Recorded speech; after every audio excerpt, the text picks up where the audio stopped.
Good evening, everyone.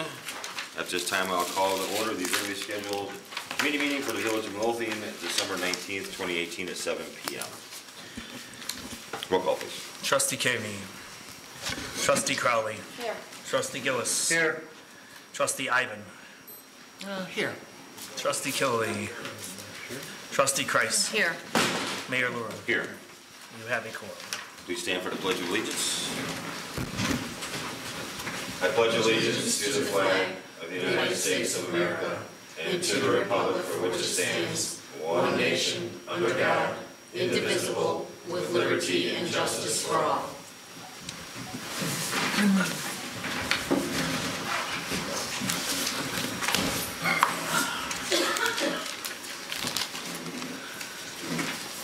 At this time, I'll open the floor to public comment. If you'd like to be made a matter of public record, please stand and state your name and address. See, okay. Dylan's food drive is still going on, and his new goal is 5,000 pounds. It's going on. When's That's goals? awesome. December 31st. What's his address? 4939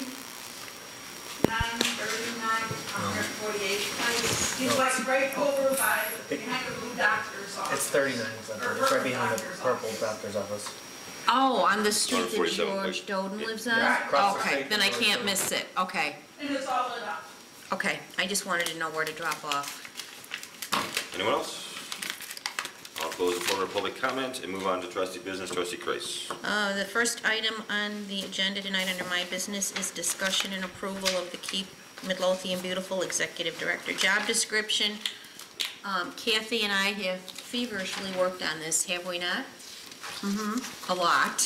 Thank you for your input as well. So I don't know if anybody has any other comments about the job description. I did send out a revision based on some wording that was received from Superintendent Sperry, and I actually did sit and meet with him yesterday to go over this. So he is aware of it. Anybody have any discussion, or should I just move to approve the job description? I have a ton of changes. I'm joking. I was gonna say, and then I'm gonna call you Trustee Cagney, okay? Oh, no, I only have questions. You should have questions after this, Kath. Okay. Well, before we move forward with any discussion, I just want to state that the purpose for having somebody administer this program is that this program is a program specifically for the Village of Midlothian. So I don't want there to be any confusion that the village is in any way, shape, or form supporting a program from some outside entity. Okay? The Keep America Beautiful program is an overall program that was established, many, many years ago as a way for local organizations and municipalities to try to improve the condition of their neighborhoods. Okay? So the Village of Midlothian and the board agreed that we were going to join the Keep America Beautiful program as an affiliate, and we were going to start our own Keep Midlothian Beautiful program. So the purpose of hiring this individual is so that they can administer the program specifically for the Village of Midlothian. So, for example, at our last Keep Midlothian Beautiful meeting, the group as a whole agreed to 3 different initiatives that we're going to move forward on.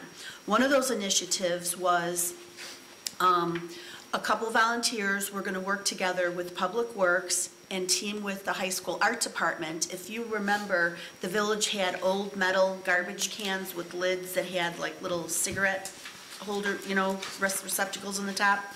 And several of those are in disrepair and can't be reused, but several of them are still in good shape. So the high school and some volunteers from the committee, we're going to work, and Public Works, we're all going to work together to repaint those and to put the Keep Midlothian Beautiful logo on them and put them around town. So that was one initiative that was agreed to. Second initiative was the group agreed that we needed to start messaging. We needed to start the messaging for an anti-litter campaign. So a sign was developed, and I just talked to Kristen the other day. She was just given permission to move forward to order those. Well, a vote was taken that day. Yeah. We've been getting the artwork Right. back Right, so, from the vendor. right, so we are ordering signs that are going to be attached, I believe, Karen, are they going to be attached to stop signs? No, Or they're they're going to be on stand their own on their separate own. They're going to Okay. stand on their So own. we've developed signs the sign is going to have the Keep Midlothian Beautiful logo on it, and then there's going to be another sign underneath it that says, "Thank you for not littering." No, it's going to be on the sign. Oh, it's all gonna one say- sign? Yes, it's all one Okay, sign. I'm sorry, I couldn't remember. So there's going to be one sign. Okay, so that's another initiative because we needed to get the messaging going. Another initiative that's underway that is being taken on by Rita Sarney, who is on our, on the KMB volunteer group. She's also Friends of the Library. She is taking on recycling. So she is going to be gathering some information so that the Keep Midlothian Beautiful Committee can develop an education program, not only for school kids, but also for residents and businesses, because we have learned that recycling is kind of a mess. Originally when Midlothian started to recycle, we could only recycle newspaper and glass and plastic, but it all had to be separated. Then that got changed and we could recycle everything all together. Well, there's a whole list of items through our own refuse company that we're not allowed to recycle that you might think is recyclable. I just assumed that every piece of plastic in my house that had that little triangle on the bottom with the number in it was recyclable. Those numbers have a meaning as to what is included in that plastic item, and some of those items are not recyclable. So because of that, that's one other initiative that the Keep Midlothian Beautiful program is going to take on, is to start and to create and promote a new recycling campaign. So these are just some of the items that Keep Midlothian Beautiful is going to take on. I had a conversation with the gentleman who is the environmental services manager in the village of Oak Park, Illinois, and they have, one of their programs is a green block party. Green alleys. Well, no, they have green alleys, but Yeah. they also have a green block party program. Now, he said they have well over probably 300 block parties a summer.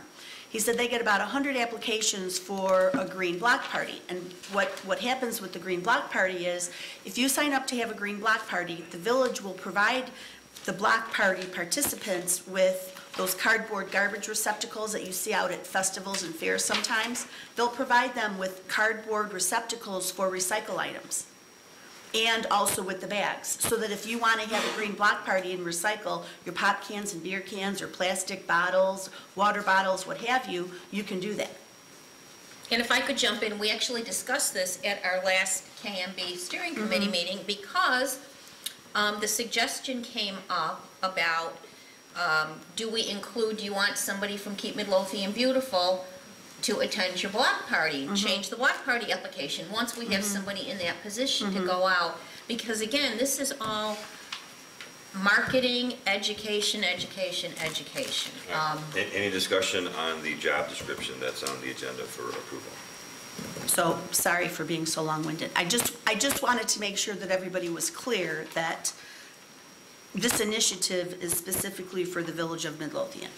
It's not and this person is going to be employed by the village of Midlothian. But there will be expenditures given to the Keep America Beautiful program through training and national conference or... Well, if we elect to do that, we pay $100 a year. Now, To be an affiliate, and that was an Right. expenditure that the Now, village had I don't know already paid about for going to- earlier in the year. we're in our infancy. I don't see going to a national conference. I don't know if we'd ever go to a national conference, but they have a conference in Illinois, which would probably be really good to talk with the people from Peoria and Oak Park, and Karen Rosmus is actually the head of Keep Illinois Beautiful. And if I could just say, this is what has occurred since we started. Okay? It is really a challenge to keep up with the work, and a lot of the work isn't even done, and it's all being done by me, and that's okay. and volunteers. And basically, those two volunteers that are doing most of the work for this are Helen Lekovich and Chris Parker. And it's really not fair to continue to rely on volunteers to do this incredible amount of work. Gary, with regards to the expenditures for going to, seminars or to national conferences, like Karen said, that would be subject to a budgetary item. And, we have to include that on the job description in case that individual would be asked to go. Right. But that's all subject to, budgetary items. And if that's not, Just want the board to budgeted. consider the fact Sure. that taxpayer dollars, government taxpayer dollars, could be spent on a not-for-profit national program. And yeah, I don't think it's illegal. I don't think I just want everyone to know that that's a possibility. Well, it's training, just like we send other employees for training. That's basically what it is. It's to be trained, to network. So. I'm just putting it out there. I understand your point. Like I say, I'm all for the program. I All think it's for a it. great, fantastic idea to have somebody to handle the paperwork. I think that's a great step forward to implement the program and make sure that it's followed up in all areas within the village. The only problem I got with basically is that we've talked about multiple times is the title. I think program administrator says it all. The executive director of Keep Midlothian Beautiful as a subtitle. I don't think you could put that in the job description like that. Is really the only issue I have with the job description. The duties and such seem to be more than adequate and fit the needs. Nick, had you have an opportunity to review this job description as well? I did, and the mayor's correct. While there is nothing illegal about it, the only issue and what the village would be doing in titling it the executive director for Keep America Beautiful and the affiliate is designating village personnel for a private nonprofit entity. I think what they're saying to attorney is that it says Keep Midlothian Beautiful. Right. It's not saying that they're the executive director of the Keep America Beautiful program. It's Keep Midlothian Beautiful. That's our program. Right, It it's is, our program. and we passed a resolution, I have it right here, and it was unanimous, we passed this resolution for the village to become an affiliate in March of 2018. So we are not a private, and again, if I can clarify, some affiliates are private. They're a 501c3. They do their own fundraising. We are not. This is part of the village of Midlothian. And like I said, there's nothing illegal about it. I guess it would just be the perception by the public that could be raised, having the name incorporated into a position that is on the village payroll. I think it can be done, as Trustee Ivan said, with the public administrator and the job description, without creating, I guess, the perception, the appearance that this is a private endeavor, even though it's not. It is Keep Midlothian Beautiful. It's just a question of binding the village personnel, an employee for which the village has to pay benefits, put into the retirement system, all of those things. Well, if the position Well, this is becomes to a full-time. part-time. This is So- part-time, so none of that would apply. Whatever benefits that the village has, it could be perceived as not being related to a village public funds activity. And I'm not saying that the person can't do exactly what they're doing. There's no issue with regard to that. And that's there's why- no sorry. illegality at all. I'm just saying that the village board should know that it is making the title of executive director for Keep Midlothian Beautiful as a position in the village, which would require obviously certain responsibilities and employment contractual obligations of the village too. And that would be that this person is now executive director of Keep Midlothian Beautiful and for the Public Works Department to do other things, or the village at a later time to try and use this person as a general office individual could be a little bit complicated. Could be what? Could be a little bit more complicated. Okay, so can I ask one question then? What is your suggestion? Well, I agree with Trustee Ivan that program administrator with the same job responsibilities takes that out of play. That later on down the road, as the responsibilities of the position may change or become less, at least you still have an emphasis on the other responsibilities for Public Works Department. But in the job duties, in the essential functions, it includes the public works items in here. This person who's going to be hired is going to be under the management of the superintendent of the Public Works Department. And if the superintendent of the Public Works Department has a specific request for this person to work on a certain item to support public works, then this person would be required to do so. So, And if I could just, okay, if we're going to do this, we have to follow, and I've been saying this, Keep America Beautiful protocol, or we should just hang it up, okay? We've done way too much work. This is a proven program. It works for everybody else. We're splitting hairs again. We are splitting hairs again. so can I ask, Well, just ask sure. a question, in the sake of trying to move this forward? Does anybody have a problem, Karen, Kathy, anybody, Attorney Valdez, if the title is program administrator? Is that all everyone is saying, is leave the title as program administrator, and everything else where it says keep Midlothian beautiful, keep America, that can all stay in there? We just wanted the title to be program administrator. No, it has to say / executive director. This is what it is. I have sat in every meeting, every training, I've had private meetings. I know how important this is, okay? I'm not trying to be difficult. I want it to succeed. This has been a ton of work to get to this point. It has. What's the problem putting executive director with program administrator? Right.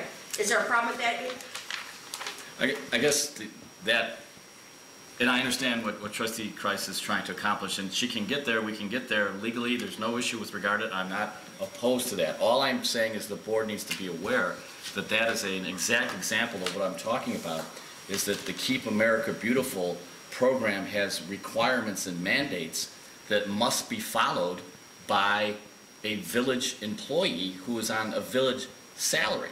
And that is the complication that I speak of. Doesn't mean it's a bad thing. Okay, then what's the difference between that analogy and the fact that I'm the CRS coordinator on behalf of the Village of Midlothian, and that's a FEMA program, and there's certain mandates that the village has to follow in order to remain in good standing with the community rating system. There's certain mandates and there's certain tasks that the village is required to do in order to keep that.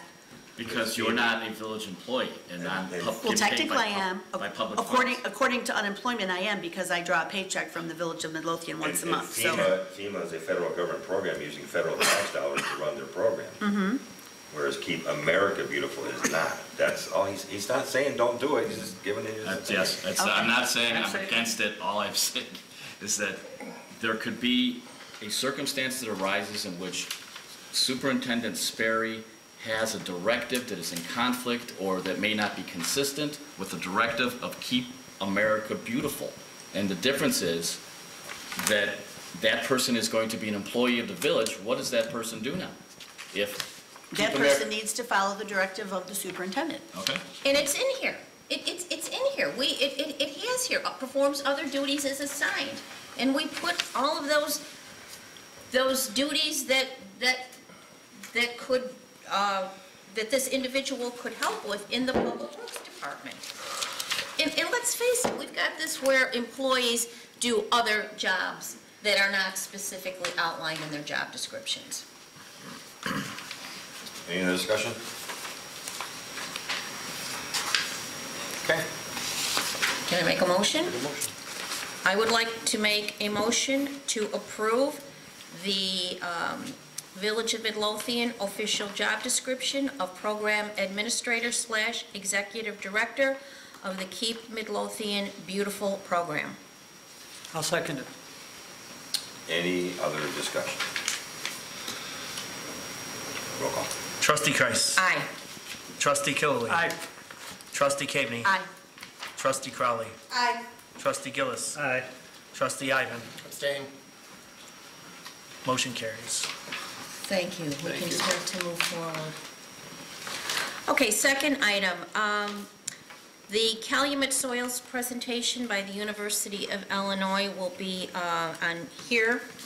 We will be hosting it on January 8th at 2019 from 10 until 12.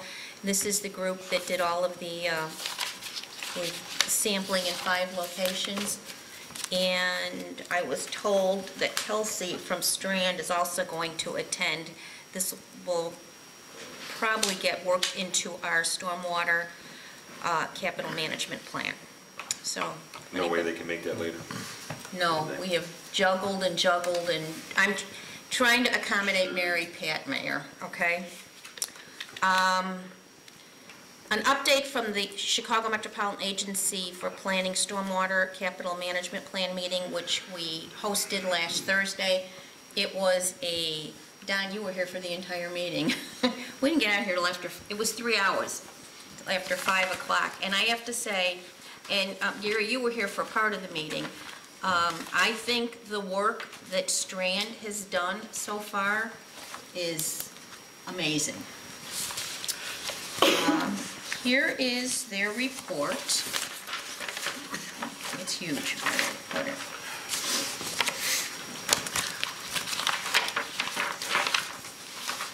Anyway, the lost part of the report, but reports, maps. So just to give you a little bit of perspective, a lot of discussion, and Don, jump in because you were here for everything, or Gary. The next step is they are revising their matrix, which is Appendix B in the report, and they're going to start prioritizing the next phases and look at opportunities. I mean, they had some really innovative ideas, including as far as green infrastructure, and they really embrace green infrastructure. So I'm really encouraged by what's going to come out of this report, and they're looking at scheduling a meeting. Kate Avasic is going to be sending out a doodle poll to schedule the next meeting towards, I think, the 3rd week in January, because we're on a tight timeline. This has to be done before April. The report has to be done with Strand, but the village board we'll have some leeway. We may not, we'll have time to go into May to adopt it, but they had. Can I cut into the? Oh, absolutely. The soil people were the game changer. Yeah. Because they have opened up the possibility of infiltration into the soil at different areas that will take it and not flood. So, you know, just by their testing of the soils, they know which areas will not flood if there's water left to go into the soil. So it's something that is new to everybody. Mm-hmm. And Strand has taken that ball and created quite an innovative plan to help relieve the flooding at Bremen Heights. So this is all very cutting edge stuff, and it's really sort of changed things for I think the rain ready plan a little bit. So we're gonna have to look at it and see where we're gonna go. And the priorities may shift in the Rain Ready plan. And Anna Wolf from the Center for Neighborhood Technology joined us, and Kasha from MWRD was here. So I just think that the partnerships that we forged with this, and here actually is the draft plan so far. It's pretty voluminous. Would you mind copying the board on that draft plan so that we can kind of start reading it and get familiar with it? Because once the final plan is done, if that's not done till February or March, and we've got to vote on it in April, it's not something we can read over a weekend. Oh, you can't. And let me, and again, they said focus on sections 5 and 6. Mm-hmm. But I will send it out to everybody. Yeah, that'd be great. So in all your spare time as you're getting ready for Christmas, you can read it. Right. And, oh, the only other question I have is for the attorney, the status of the IGA with the land bank. It's the same. It's the same. That, We're not going to make any changes to it? well, if they contact me and we want to have some input on how it operates, we can do that. Well, we need to change it. The IGA needs to be updated. Yeah, you were going to call them when we first brought this up, right, Kath? Wasn't it? You had outlined all your concerns. Yeah, we need, that IGA currently is outdated. Either we have to either do an amendment to the IGA or we have to amend Exhibit A. Because the IGA, if you recall, only states that when the land bank goes to court, their filings will be for abandonment. But as we learned, they file for both abandonment and/or, what's that other phrase? Repair, demolition, enclosure. Enclosure, yeah. Or whatever. It was demolition, Repair. enclosure. Right, and the IGA does not state that. So we need to get that clarified, but also the IGA that's currently in place lists a certain number of properties, and it does not include, the property on 148th and Kedzie, and it also does not include the property on Waverly. But the way the IGA, I believe, was written is that can be amended via written notice. Right, but we don't have anything in writing from them. All I would have to do is email them. The way this works is Russ has to approve it, okay? It's going nowhere unless Russ approves it. I understand that, but in the world of contracts and documentation, if you have a contract in place that says this is the method in which this contract can be amended, we have to follow that method.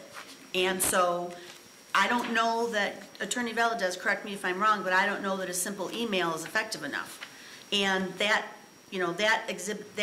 IGA needs to be somewhere here in the village, in village records, and then every email that, yeah, if in fact via email that is sufficient for addendums, every single email that the village sends to the land bank and the land bank responds to stating, yes, we will add this property, that's considered an addendum to the contract, and that all has to be in a contract file somewhere. Well, I could send those to the clerk's office. Okay. And if you want to send me the contact information for the land bank Okay. too, so that I can raise it with them. Okay. And I believe that's all I have. Can you send me Eric Degu's email address? I emailed the company a couple weeks back and they never got a response email, so if you could send me email address. That's it? Yep. Trustee Ivan. Just a couple things, Mayor. First off, we have anywhere from between 12 and 15 people have responded to the open position in the clerk's office. They've interviewed 3 people, I believe, so far, and are looking to talk to 2 more. And we have some very good candidates. Secondly, we're also in the process of activating the electronic application on our website. We just got a couple things we got to test and add to it. So you can apply online and submit an application to the village that way instead of doing it paper-wise. And that's it for me, Mayor. Thank you, sir. Trustee Gillis. I'm sorry, an application for what? Anything. Employment? Oh, for employment? Yeah. Oh, okay, sorry. Well, I'm sorry, I wasn't that clear. Trustee Gillis. Previously, I brought up the need to enclose the container at Station 2, and the chief wanted to look for approval to pay for the fencing. I believe it was in your packet. 34 feet of chain link fence with 2 gates, one on the north side, one on the south side, and a 10-foot double drive gate that will be able to get the container in and out. This will totally encapsulate the container, which basically is storing a lot of equipment and things that were in Station 2 that they didn't have room for. The cost is $2,600. The foreign fire tax paid for the container with the money they had in their budget. They do have $700 left that they would like to put towards the cost of the fencing, which leaves the amount of $1,900 left to pay for the fence. So I am asking, I would like to make a motion to approve the cost of a fence to All-Type Fencing Company out of Hammond, Indiana for a total amount of $1,900. I'll second. Any discussion? Roll call. Trustee Gillis. Aye. Trustee Kaveny. Aye. Trustee Crowley. Aye. Trustee Ivan. Aye. Trustee Killiely. Aye. Trustee Kreis. Aye. Motion carries. Next, we have on the agenda a discussion for carryover vacation time for Chief Hatwagner. You know, being a senior employee, he does have a lot of vacation time, and he hasn't been able to use it, so he is asking to see if we could possibly let him carry over like he did last year, because he hasn't been able to use it all. He is on vacation now, I believe, until right after the first of the year. But it'll be up for discussion, and I'll bring it up next week. Does anybody have any comments or problem with it? I'm just Have curious. you been able to use all your vacation time? Every time I try something bad happens. I'm just curious, how much time does he have to carry over? I don't know off the top of my head. We don't call it vacation time anyway. That's all I have. Thank you, sir. Trustee Cavity. Thank you, Mayor. First item on the agenda is to discuss the current status of the property at 3041 West 147th Street, which is the former Meat Market and Lisa's Diner. The insurance company had their vendor remove the fence. The property was left unsecure and in an unsafe status. Superintendent Sperry and Superintendent Weinert were out there yesterday with the vendor to talk about having the lot graded and then backfilled with stone, because currently it's not graded, there's some rubble there, and in addition to that, the alley has not been fixed. When the contractor was doing the demo, he caused damage to the alley. So these items need to be fixed ASAP. So I wanted to discuss with you the fact that Superintendent Weinert felt that we can get it to a safe, get the lot itself into a safe condition for less than $5,000, and that would be for grading and backfilling with stone. And then I believe once that's done, it's considered in a safe condition and it does not have to be fenced. Is that correct, Superintendent? No, what ended up happening here is, once the fence was down, you were able to see the whole property. The property was not cleaned very well, and it's a lot deeper than I thought it was. So whatever happened here, after talking to our attorney, we have a letter here stating that you can now go on the property, you don't have to wait. This letter that you gave me, and executed and notarized by the deputy clerk here. It's in the sign. It was executed by the property owner, by Abe. Right, Abe was in here and he signed it, and I gave him a copy of it also. So we got a couple bids here to repair the alley, and where it was open to, I guess, for the water. Just to do the alley alone was $600. If you want to grade the whole property and you want to fill it all with stone or grindings in order to bring it up to grade, clean it up, push everything that's on there into the hole that's there, then cover it all with stone, and then the total bill would be $6,600. $600 for the alley, $6,000 to the amount of stone. The alley has to be fixed. That $600 most likely have to be spent, otherwise probably damage a plow going across what was there. I then also called up Driven Fence. Driven Fence was the company that had the fence up there from the contract. We do not have to grade the property if you want to put a fence around it. Put a fence around it, not like that was there, but to drive the fence post into the ground like a permanent style fence, and put a 6-foot fence there with gates you can drive in if we have to. To rent the fence from a 1 to 6 month rental, the total cost is $1,214.48, which sounds a lot better than $6,000. But the problem there is that on that fencing, that's not up here to say that this will be a plain fence, public fabric, to screen that area in. Do we want the area screened in case kids get in there and screwing around? So the questions here are, do we want to grade it and fill it full of stone and clean it all up and fix the alley for $6,600? Or do you want to put a fence around the property for $1,214.48 and then spend $600 to correct the alley as a whole? But that fence rental is only for 6 months. What happens after 6 months? Then you have to renew it. You can go and get a year rental also if you want.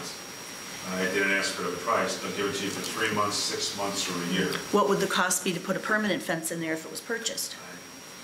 This all happened from yesterday. Okay. Nobody's coming out to give fence estimates because we have to, if you're going to do anything, you need to do it while we have the warm weather. Right. Because if it starts freezing again, you're not going to be driving any fence post in and then grading it, trying to clean it up if you want to even do that. What was the name of the fence company? Driven fence. Since they're familiar with the property, I'm pretty sure, should they be able to give us a quote on a permanent fence?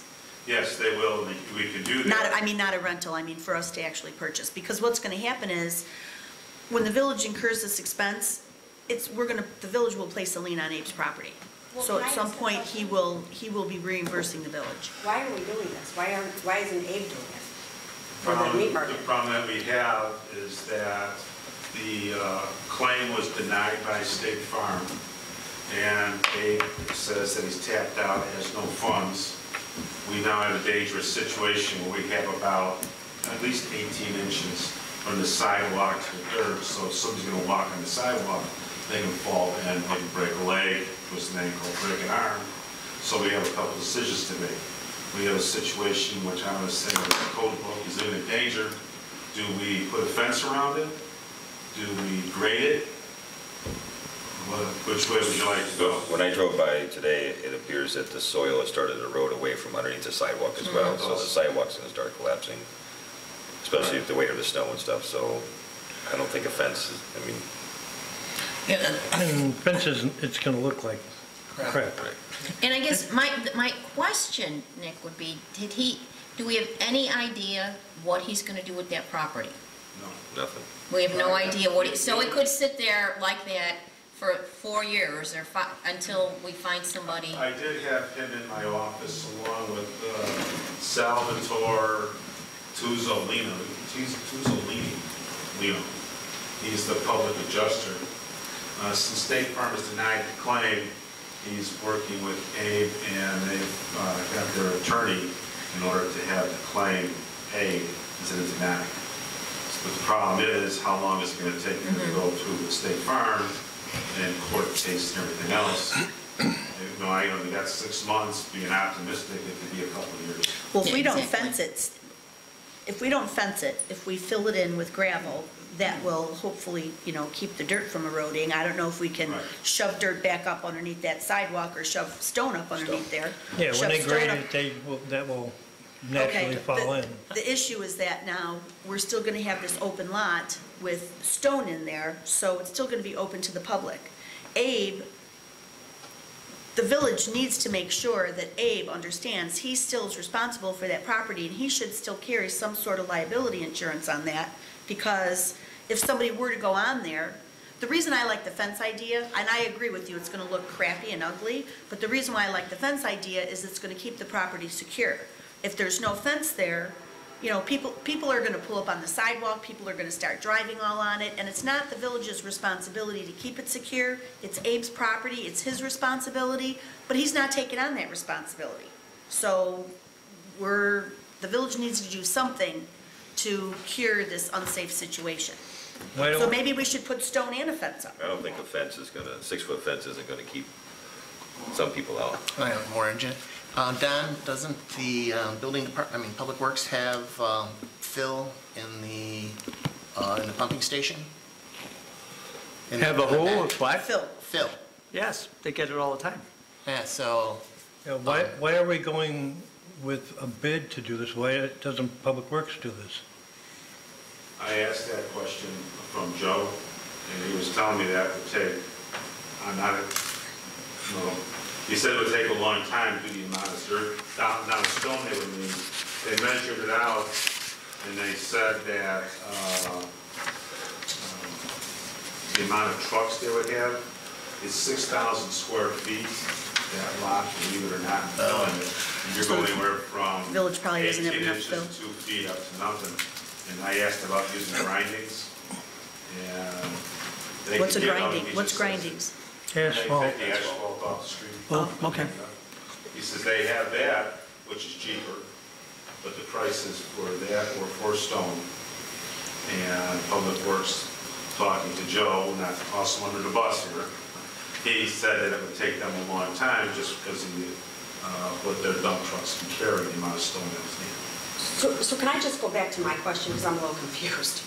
So we have a property that was not demolished properly, that is a dangerous situation, that has an open business and 2 apartments that are generating revenue, and we're going to take the responsibility to do this and just pay it. And leave the property. And we're going to lien the property. And so Okay, let if me- he never says, I mean, we have lots of properties around town that could fall into the same situation. Why are we doing it for this one? And I mean, Because I it guess creates a because we have- hazard with the 18 inches. No, I of understand that, gravel. but I don't understand how we have a property that is generating income because they have a business that's paying rent, they have apartments there that are generating, and no, I'm not saying this to you.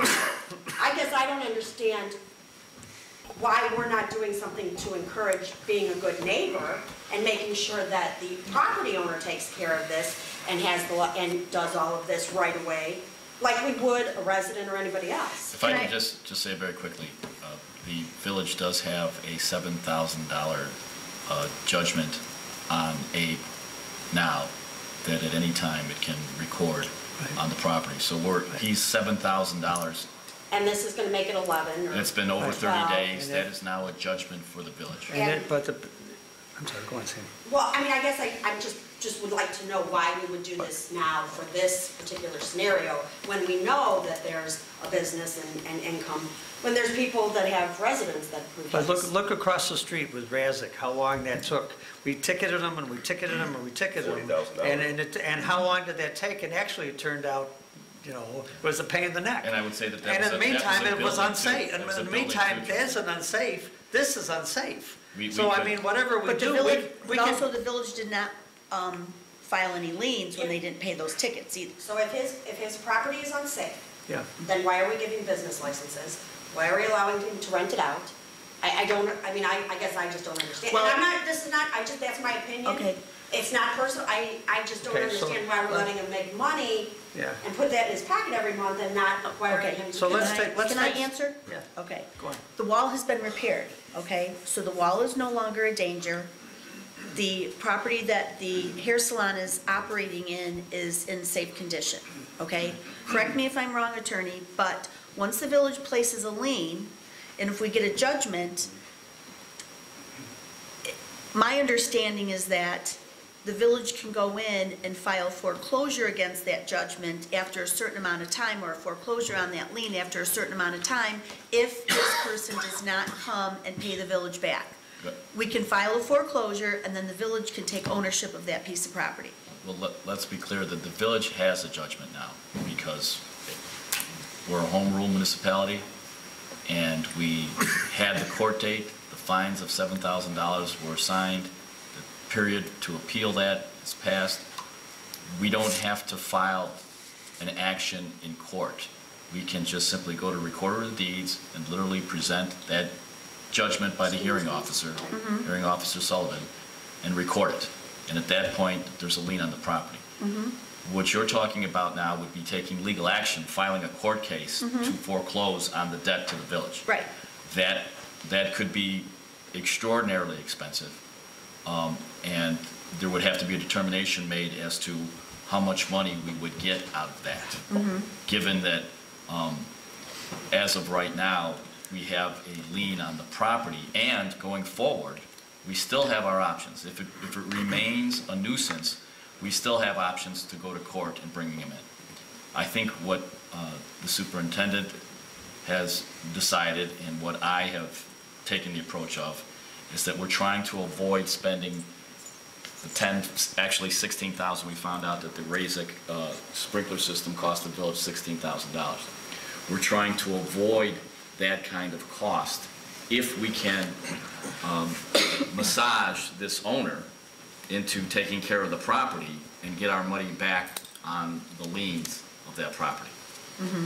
But yes, Well- our options are there to go to court. To Trustee Crowley's point, if he does have rental income on the salon and on the apartment in the back, what is the village option of leaning that somehow so that we can get a portion of that to pay the village back for fixing the unsafe condition that he claims he's not able to do because he doesn't have enough money?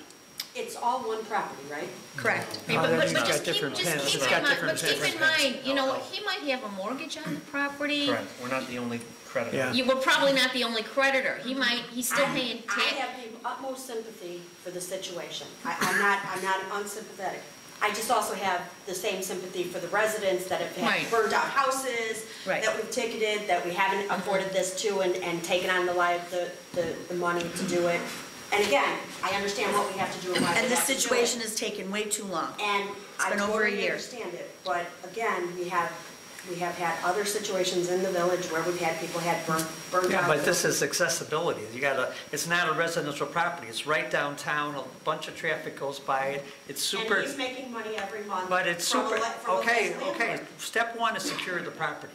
We can't fool around and massage him into taking the property. That's gonna be court cases and blah, blah, blah, blah, blah. It's gonna take so much time. In the meantime, that's gonna be an unsafe property. The sidewalk's gonna deteriorate. We don't know exactly what's gonna happen as far as the property, but why don't we secure the property so we protect ourselves legally? I don't disagree. Okay, What- and what then I after disagree that, about- step two, we can talk about. What I disagree about is having anybody, and again, I'm not talking about sympathy, my personal feelings, that has nothing to do with it. Right.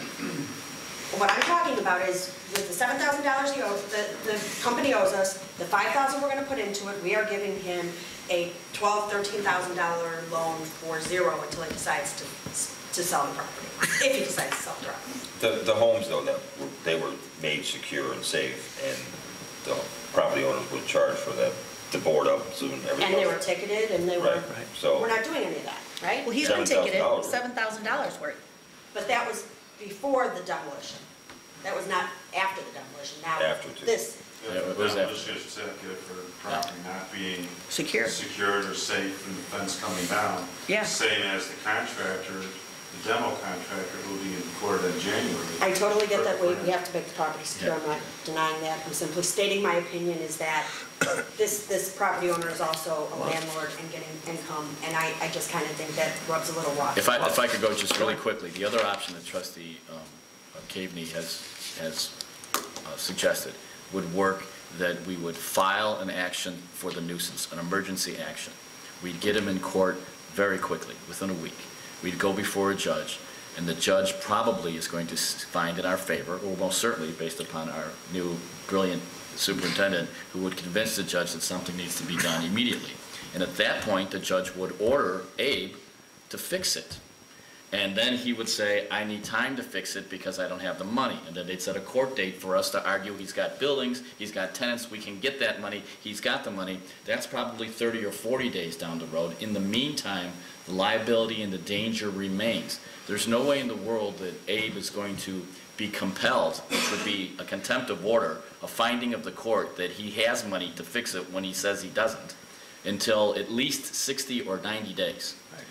We could go into court in 7 days and get it declared a nuisance. That would give us the permission to go on the property to fix it ourselves. The superintendent was able to do that today. So we've cut that process out already. We didn't have to go to court to get a judge to order that we have access to the property. The superintendent got it. The rest of the part, it's 90 days at best, at best. And something else as far as this goes, the company that gave us the bid for filling it up, Wally's Paving, was recommended by Joe Sperry. He told me that if I'd have called him today, he'd been out there tomorrow, which minimizes our exposure. Right. Driven Fence said if you wanted a fence put up, they can come out on January 8th, because we don't want a fence with the sandbags on it and blow them all over again. Yeah. Or I have a post in the ground. The only issue probably have with that may be if everybody starts to freeze. But we've got good weather so far, will it hold till January 8th instead of freezing? We don't know that either. The next thing is that we still, regardless of all this with Abe's, we still have to fix the alley that wasn't done right. There's about a 2-inch difference, and I can see one of those plows slapping that 2 inches of pavement, breaking the plow, or start taking apart more of the alley. So we got like a couple things here that you have to consider. So the $6,000 was for what? Rock? The $6,600 was to do the alley repair and to push all the junk that's still on there into the hole that's left in the foundation, and then fill it full of your choice, grindings or CA6, which is 3/4 inch white stone.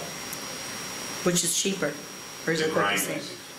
So the grindings are less than 6,000? No, it's still the same because of trucking costs and that. You go in there and you put the grindings in and push them all in and everything. Yes, So Bring it's, 'em back. you can get those grindings, he said for free. You know, he's got them in his yard, but he's still gonna charge for them. You got them for free, doesn't mean he's gonna give it to us for free. So it's 600 to fix the alley, it's 6,000 to fill the foundation. Foundation. And the fence is a separate amount of $1,214. But they can't come out till January. You gotta count January 8th. And you understand too, I'm not able to go out and get bids or anything. We have a situation, I got known contractors who can do the job as soon as possible to minimize danger. I'm just thinking, so as we go walk down 147th Street, there's some drunks gonna come out of the bar over there, and here we go. If this is below $20,000, and it could be considered an emergency situation too, so I don't believe that our bid requirement in our ordinance requires us to go to bid for this project. Can I ask one other question? Didn't the contractor have to put up a bond? They should have, yes. Because if they had to put up a bond and they damaged the alley, then that bond should cover the repair of the alley, correct? Correct. The contractor worked directly for the insurance company. So I don't know if that means different. Yeah, but they would still have to, Put up a bond. they'd still have to come But they here. didn't put up a cash bond, they put up a permit surety bond. But we still should be able to, even Go with, to court and have them try to pull that, get that money. Well, if Which he we can did, do. if he did give us a surety bond, and we have proof that he damaged the alley, can we still repair the alley because it's an emergency No, situation? That was when we dug it up to cut the water lines. Pardon me? That's when it got dug up to cut Right, the water lines. well, Cut but water. he never repaired it. He was supposed to come back and repair it. If he didn't repair it, can we still file a claim against the surety bond, but do the work to fix it so that it doesn't cause damage to our village equipment? Well, the question I have, this is a legal question, because I don't know, he's in court for our next court, the first week in January, is it 7th or 8th? So can you do anything before you have an FDO, finding decision order? I don't know the answer to that. And would the bond also cover completing the job that they didn't do? Have we thought about, I don't know about that, Just- Sandy, because we don't have a copy of the contract. I have no idea what he was contracted to do. So, just repairing the void under the sidewalk with gravel so it doesn't collapse, and just adding dirt and, leveling it up and compacting it? I mean, all the other vacant properties we have down on 47th, they're not gravel, they're not asphalt, they're not grindings, they're grass. And it sounds like we're gonna end up owning this property down the road. I don't believe, if he doesn't have the money to fix it, he's not gonna have the money to pay us back. And I foresee us owning this property, or taking ownership of it, down the road. And if we put gravel or asphalt grindings in it, and we end up selling it or using it as a parking lot, we're gonna have to dig that out anyways, because we're gonna have to put asphalt or concrete, so, we're gonna have to go down another 8 inches, depending on what we have in there. The reason for putting the gravel in is because you wouldn't have any compaction with dirt. Dirt doubles in volume when you dig it. So if we fill it full of dirt, come springtime, we're going to be revisiting the situation again. So that 8 inches of dirt's 99, and you're back in the same boat, 9 more inches of dirt. And my other concern is that you start using it as a parking lot with gravel on it. The liability that the superintendent has referenced and that I see as being the most significant liability is trip and fall and people walking on the property and having an unlevel surface. And that's where we're at right now, is that the liability to the village, well, actually to the property owner, would be a trip and fall. Not liability to the village. That's if the property owner continues to maintain liability insurance. Well, he did tell me, and I don't know this for sure, he did tell me that he just paid State Farm, who denied him his claim, $40,000 for his business insurance. Business insurance? So how can you spend $40,000 on your insurance for that property? That's something's There's no not right. business. You don't have a bit, I'm just, shoot the messenger. I'm not. He told me he did this, and I'm like, why are you paying? I'm thinking to myself, why are you paying if you don't have a property, business? All right, we need to do something. I'd like to see it just leveled and left alone. I don't think fencing is a good idea. Does that keep it safe though, Jer? I mean, Well, it keeps it safe from... If it's level, then With gravel though, it's gotta be the three-quarter Yeah. stone. It's got to be gravel. Okay, I mean, we want it safe. Whatever we do, we want it safe. What's the safest? What's going to keep from people, if they walk on it, not getting hurt? The safest will be putting the gravel down. The three-quarter. CA6, yeah. So is everybody in favor of the gravel versus fence? Yeah, I'm a little sort of not clear why Public Works can't do this though. I mean, we got brand-new trucks. I mean, if it means hauling in a lot of rock, we haul in a lot of rock. But do we have the rock though? Do we have it available? You can Get it over buy it. probably Huh? Yeah. Cal Sag. No, you can buy it anywhere, but yeah, I mean, Massett brings stuff in all the time. right, Massett is our guy that we use for hauling stuff in. I mean, But we'd still want to lean the property for the hourly Absolutely. rate for the public works guys, but maybe I asked him about that, if he has rates for trucks and foremen and everything does. else. And he says he does. He would just let me to believe, sorry, Joe, it's just, he let me to believe that They don't have he doesn't time. have, it's gonna take a lot of time. Maybe Don could talk to him. I'll talk to him and clarify it. I think the only thing that I want to bring out is that you may never get back these liens. Yes, we will. Well, you don't know how much the mortgage is on these properties and what the properties are worth. We will not be the number one creditor. We won't be the one creditor. If there's a mortgage on there that's in excess of what the property's worth, we may be stuck. So we're not, don't count on getting this money back. But if there's a lien on the property, but Oh, okay. when the property gets sold, if and when the property gets sold, that land gets sold, we'll still be in line. The lien is still gonna show up on the title. It's better Yes. than not having a lien at all. Yes, right, But if it's underwater, we're not gonna get. right, exactly. And what I mean, Or he may let him potentially go could close. happen, he may say to the village, I want to make a donation, and then the land bank could come in and take the property, but then we wouldn't get any of our money. Then the land bank could get title and work to redevelop it, but then we're out all of the money that we put into it, especially now. Right. The clerk said he thinks there's multiple mortgages, which we could probably verify if we went to the recorder of deeds and looked and saw what's recorded on that the property. bottom line is we need to get it fixed. Yeah. We need to get it fixed one way or the other. We can't let We it can deal go. with that part later, like Don Yep. said, part two. Right. Okay? I just got one quick question. Grinding, stone, why is there a difference? Well, the grinding, what ends up happening with that is there's also 3-inch pieces in it. So when you backfill a large hole, the 3-inch is known to compact really well, and you don't have a lot of settlement. If you take 6-inch stone or road mix, CA6 road, it will compact a little more and it'll settle a little more. So they're gonna take out the larger grindings and put that in the bottom of the hole where it's the muddiest, where stuff will sink in it the most, and then top it with a smaller stone And to this finish it will, off. and this will not be able to be just used as a parking lot then, right? Well, on Chief one Delaney side might is handle the that. curb, on the other side is the bumpers from parking the parkway, and then it is opened into the alley. We may have to put up signs that say, Or put parking blocks. or put parking blocks along Yeah, those alley something. perimeter so that nobody can pull Yeah, in. because it Right. was parking in the back before, and, maybe that could still be that way. Just put parking blocks up too. in a sign, private property, no parking. Because the release we have here says that we're allowed to enclose and secure the property, is one of the items on this list that we have to issue those property for. just like I filled in back to bring the property to grade is under other. So we're gonna move on this tonight? Yeah. We're gonna move on this tonight? Yes. Can we? Sure.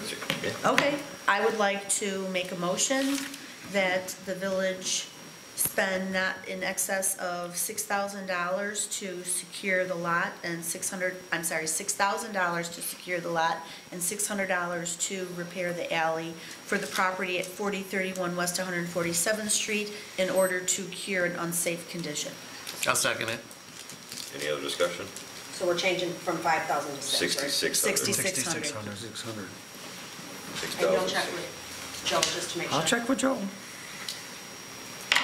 Well, then, if you let me know, because he can then call Wally's paving.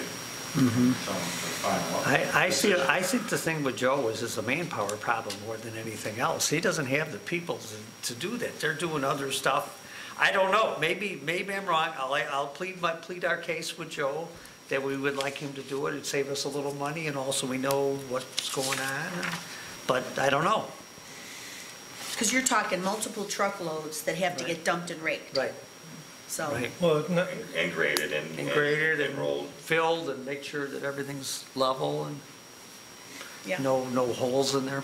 Yeah, because he would probably have to rent some equipment, like a roller. Yeah, he doesn't have enough stuff to do that. That's Well, right. I could use, well, Nick and I were talking, Superintendent Pointer and I were talking, maybe we could use one of the big machines, but that's not gonna do the proper job. Right, and then he would probably also need guys to do this on overtime as well, so it can get done expediently. Well, that's the problem. I think it's a versus- manpower problem. I Yeah, do. But I'll versus plead our if we hired a case. company, can I well, ask there's one no quick? snow, they'd be plowing right now, Yeah, and this is time- something that needs Yeah, I to know. get done. Okay, time out. Can I ask one last question, Nick Weiner? For the Wally's paving to come in and fill it, how long did he say that would take? Just a day? Okay. Because he was going to contract out extra trucks because of the amount of fill he would need. Okay, That way, you Okay. have to weigh manpower versus getting an extra truck. okay. So we're talking about getting it done in a day versus a couple of days if Public Works had to do it because of manpower issues and equipment issues. Well, I'll All right, talk. we have a talk to motion him and a first. Okay, second. so we've got a motion and a second. Roll call. Oh, sorry, this vote will require a 2/3 of the board. Right. So, sorry, roll call. Trustee Kami. Aye. Trustee Ivan. Hey, Trustee Crowley. Aye. Trustee Gillis. Aye. Trustee Killily. I, Trustee Kreis. Aye. Motion carries. Thank you. Okay, I'm going to turn over the property maintenance discussion, huh? Oh, we're going to discuss that last. We're going to skip right over to the plumbing code adoption procedures, and I will let Superintendent Weinert give that explanation. When it comes to codes, putting this ability department updates the codes along with plumbing codes, this process needs to be accelerated. We don't want to be changing codes during the building season. The only one that is unusual, and I did give you a copy of it, was the plumbing code.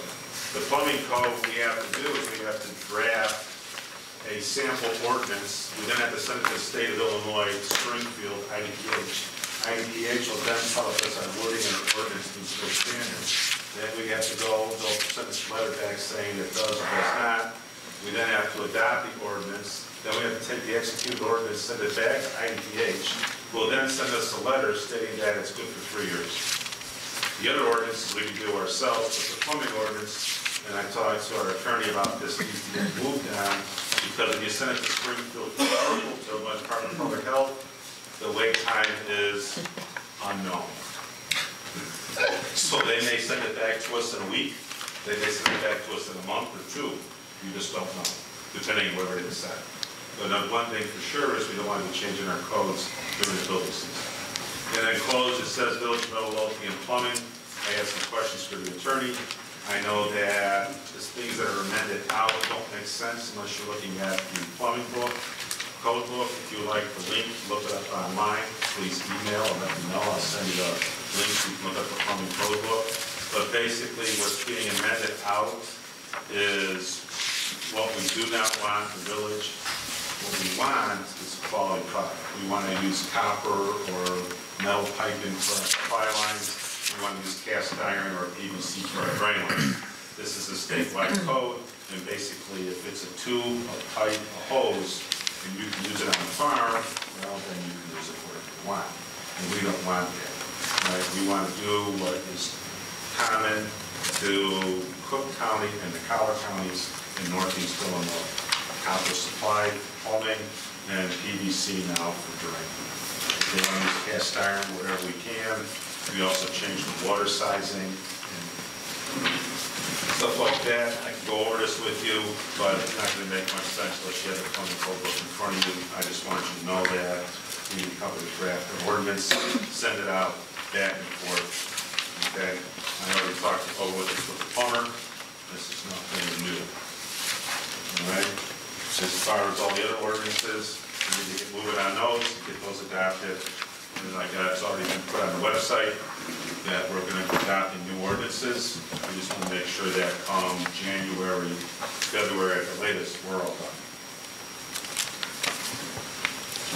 The next thing on here, thank you, Bob. Yeah, can I just ask one question? Attorney Valadez, based on the information that Superintendent Weinert has shared with you, would you be able to have the ordinance ready for the first committee meeting in January for us to review so that we can approve it on the first board meeting in January? The plumbing ordinance, yes. Yes? Okay, thank you very much. Okay, next one I have here is zoning. After looking at the map here, when I first started, I was wondering why the zoning map hasn't been updated since 2009.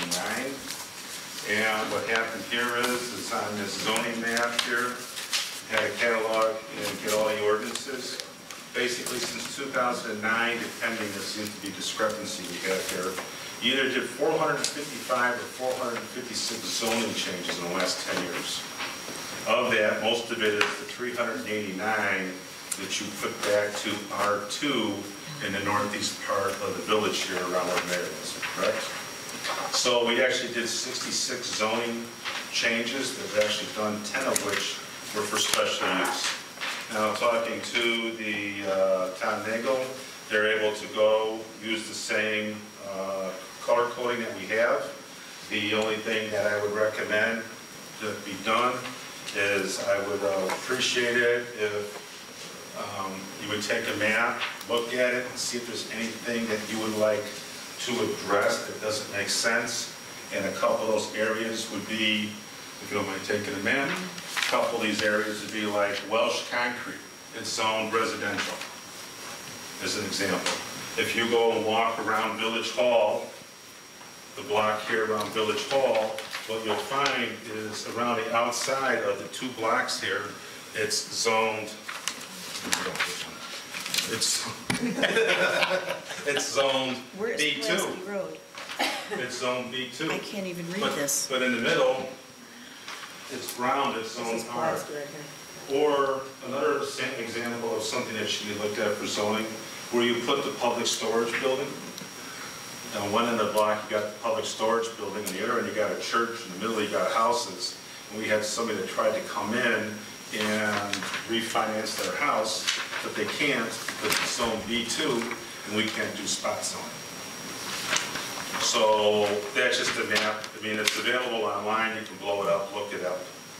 All right, if you want and stuff like that. But I would appreciate it if you would take a look and see if there's anything that you notice, because you definitely know the village a lot better than I do.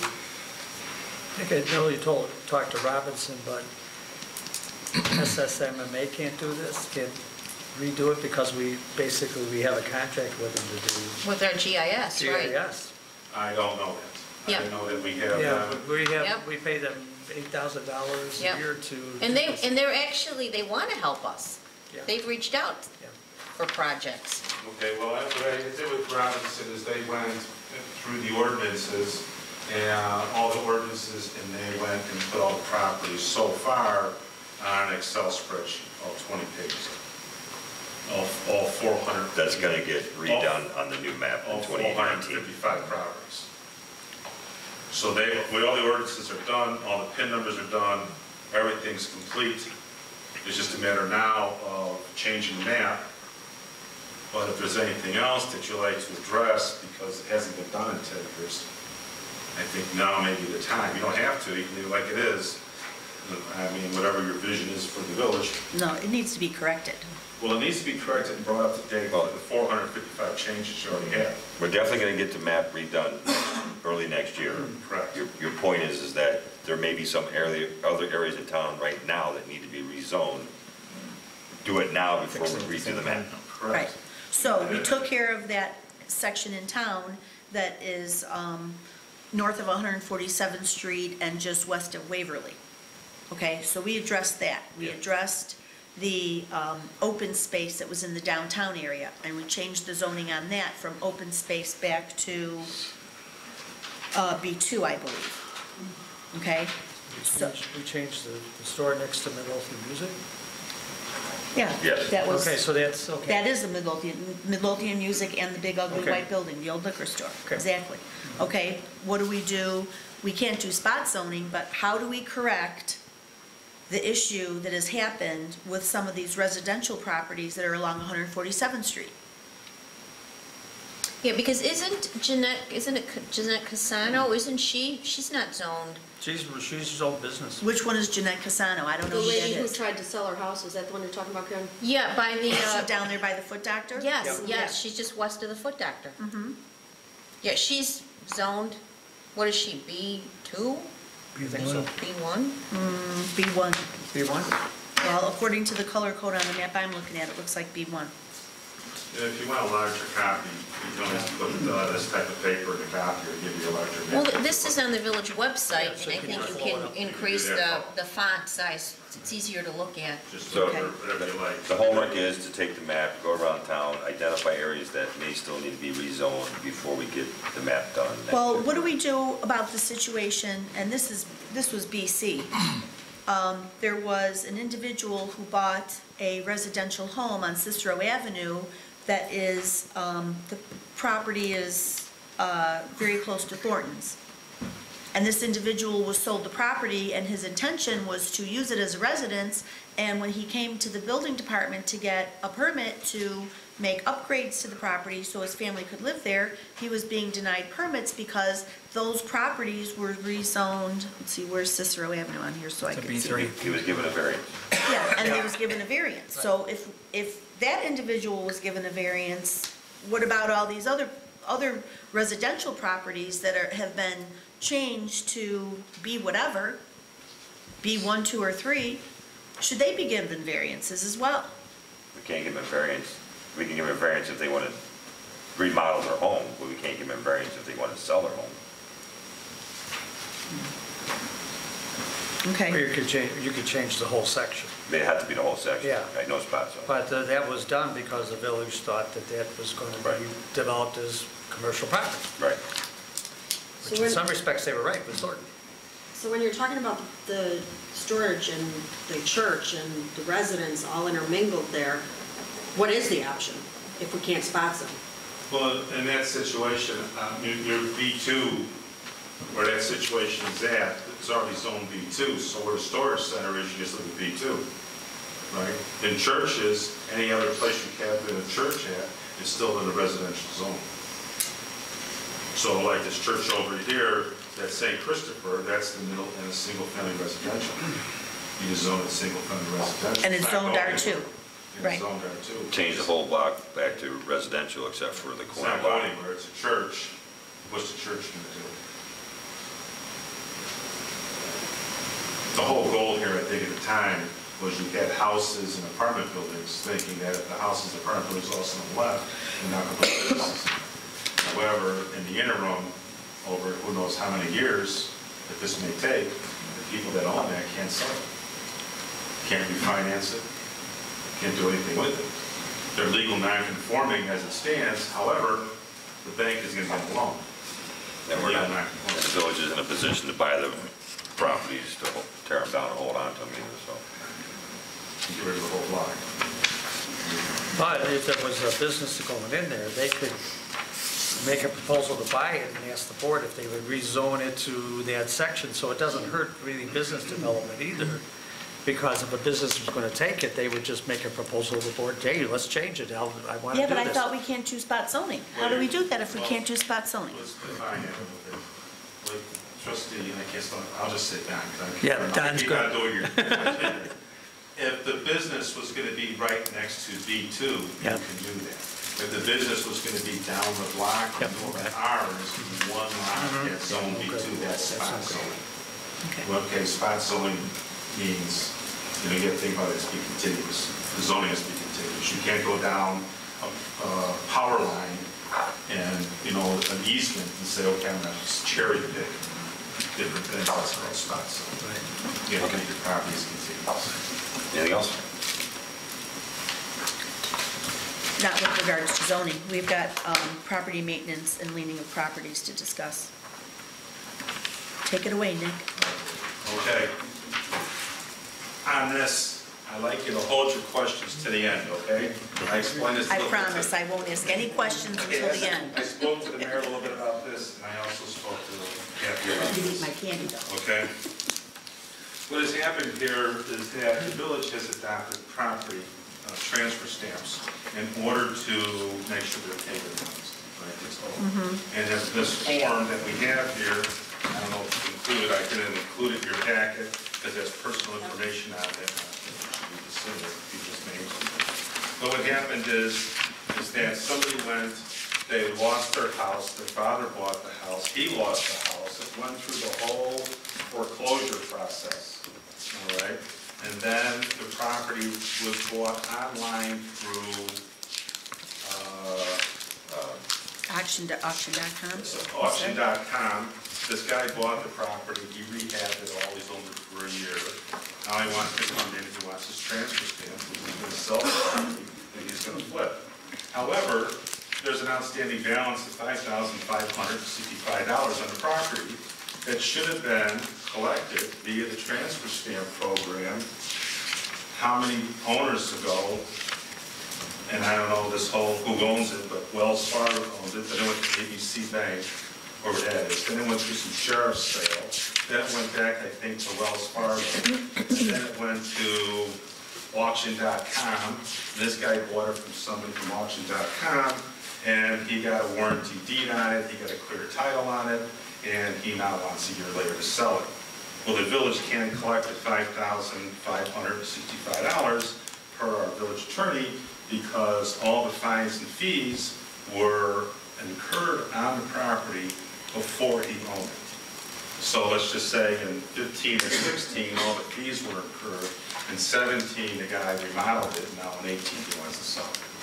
Well, he has owned a building and has had no fines or fees or any property maintenance on it. Okay, so he has to pay his $71 water bill, whatever it is, in the spring during business stamps.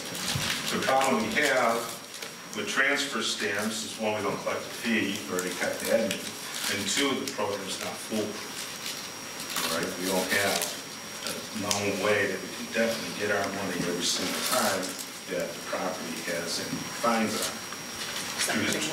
Through the transfer stamp program. Right.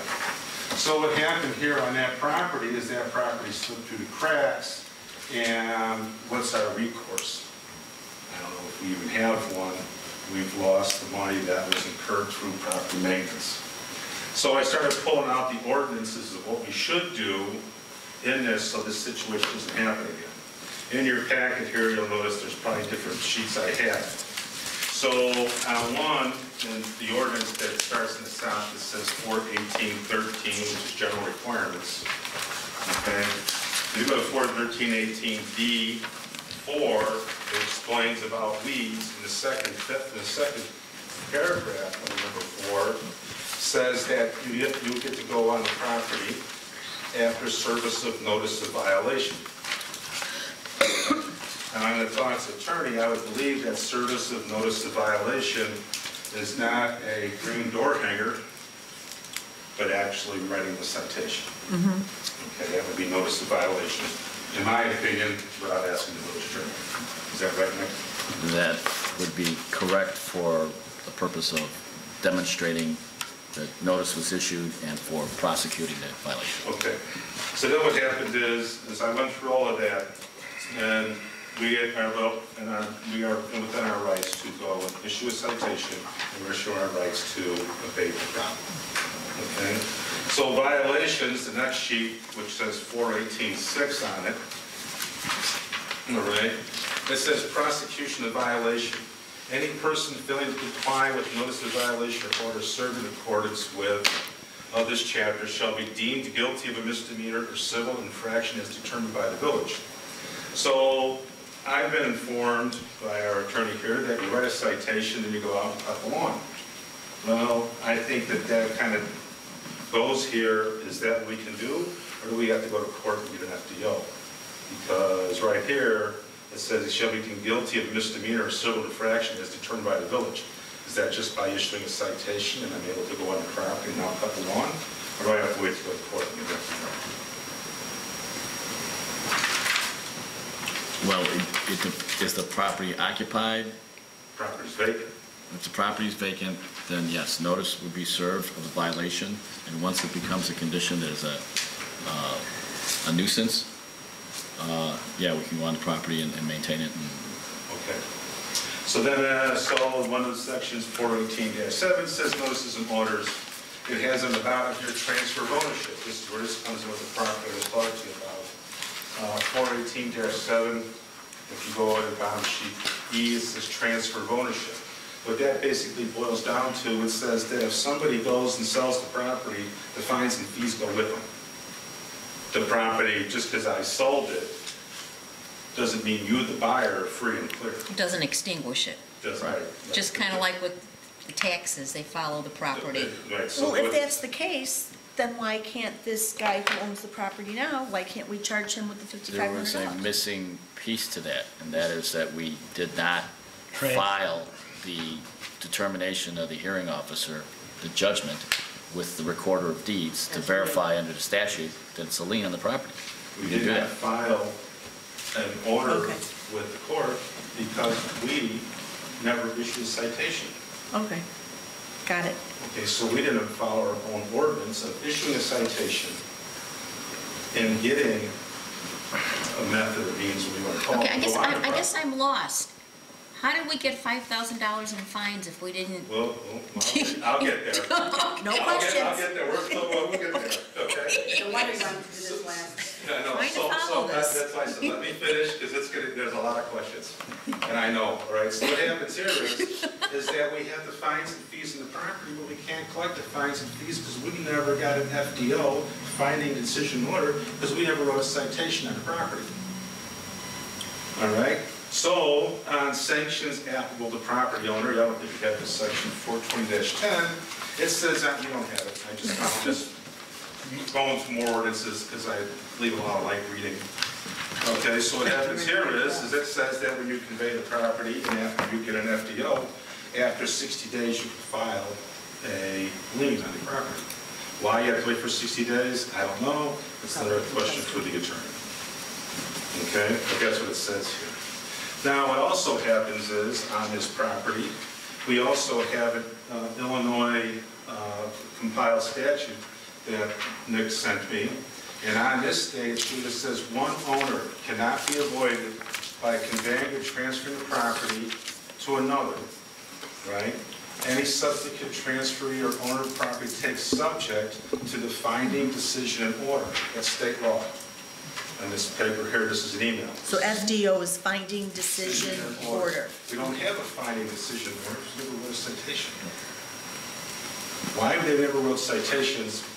And I think the reason that comes about is because after a property's been vacant so long, it becomes part of the schedule of the Public Works Department to keep cutting the grass, just as a function to, we know the Building grass is going to grow. department, not public works. Or the building department, that they cut the grass because they know it's going to overgrow. And the part missing is that before cutting the grass, a citation needs to be written so that we can bring it in before hearing officer Sullivan. He makes a finding within 35 days that now, because we're home rule, becomes a judgment, which means, and this is important, now we don't have to go before a judge and say, could you reduce the decision of the hearing officer into a judgment? We can simply go straight to the recorder of deeds, file it, and then when anyone buys the property, it appears And title companies will not issue title until that is resolved, and that's where we get our money.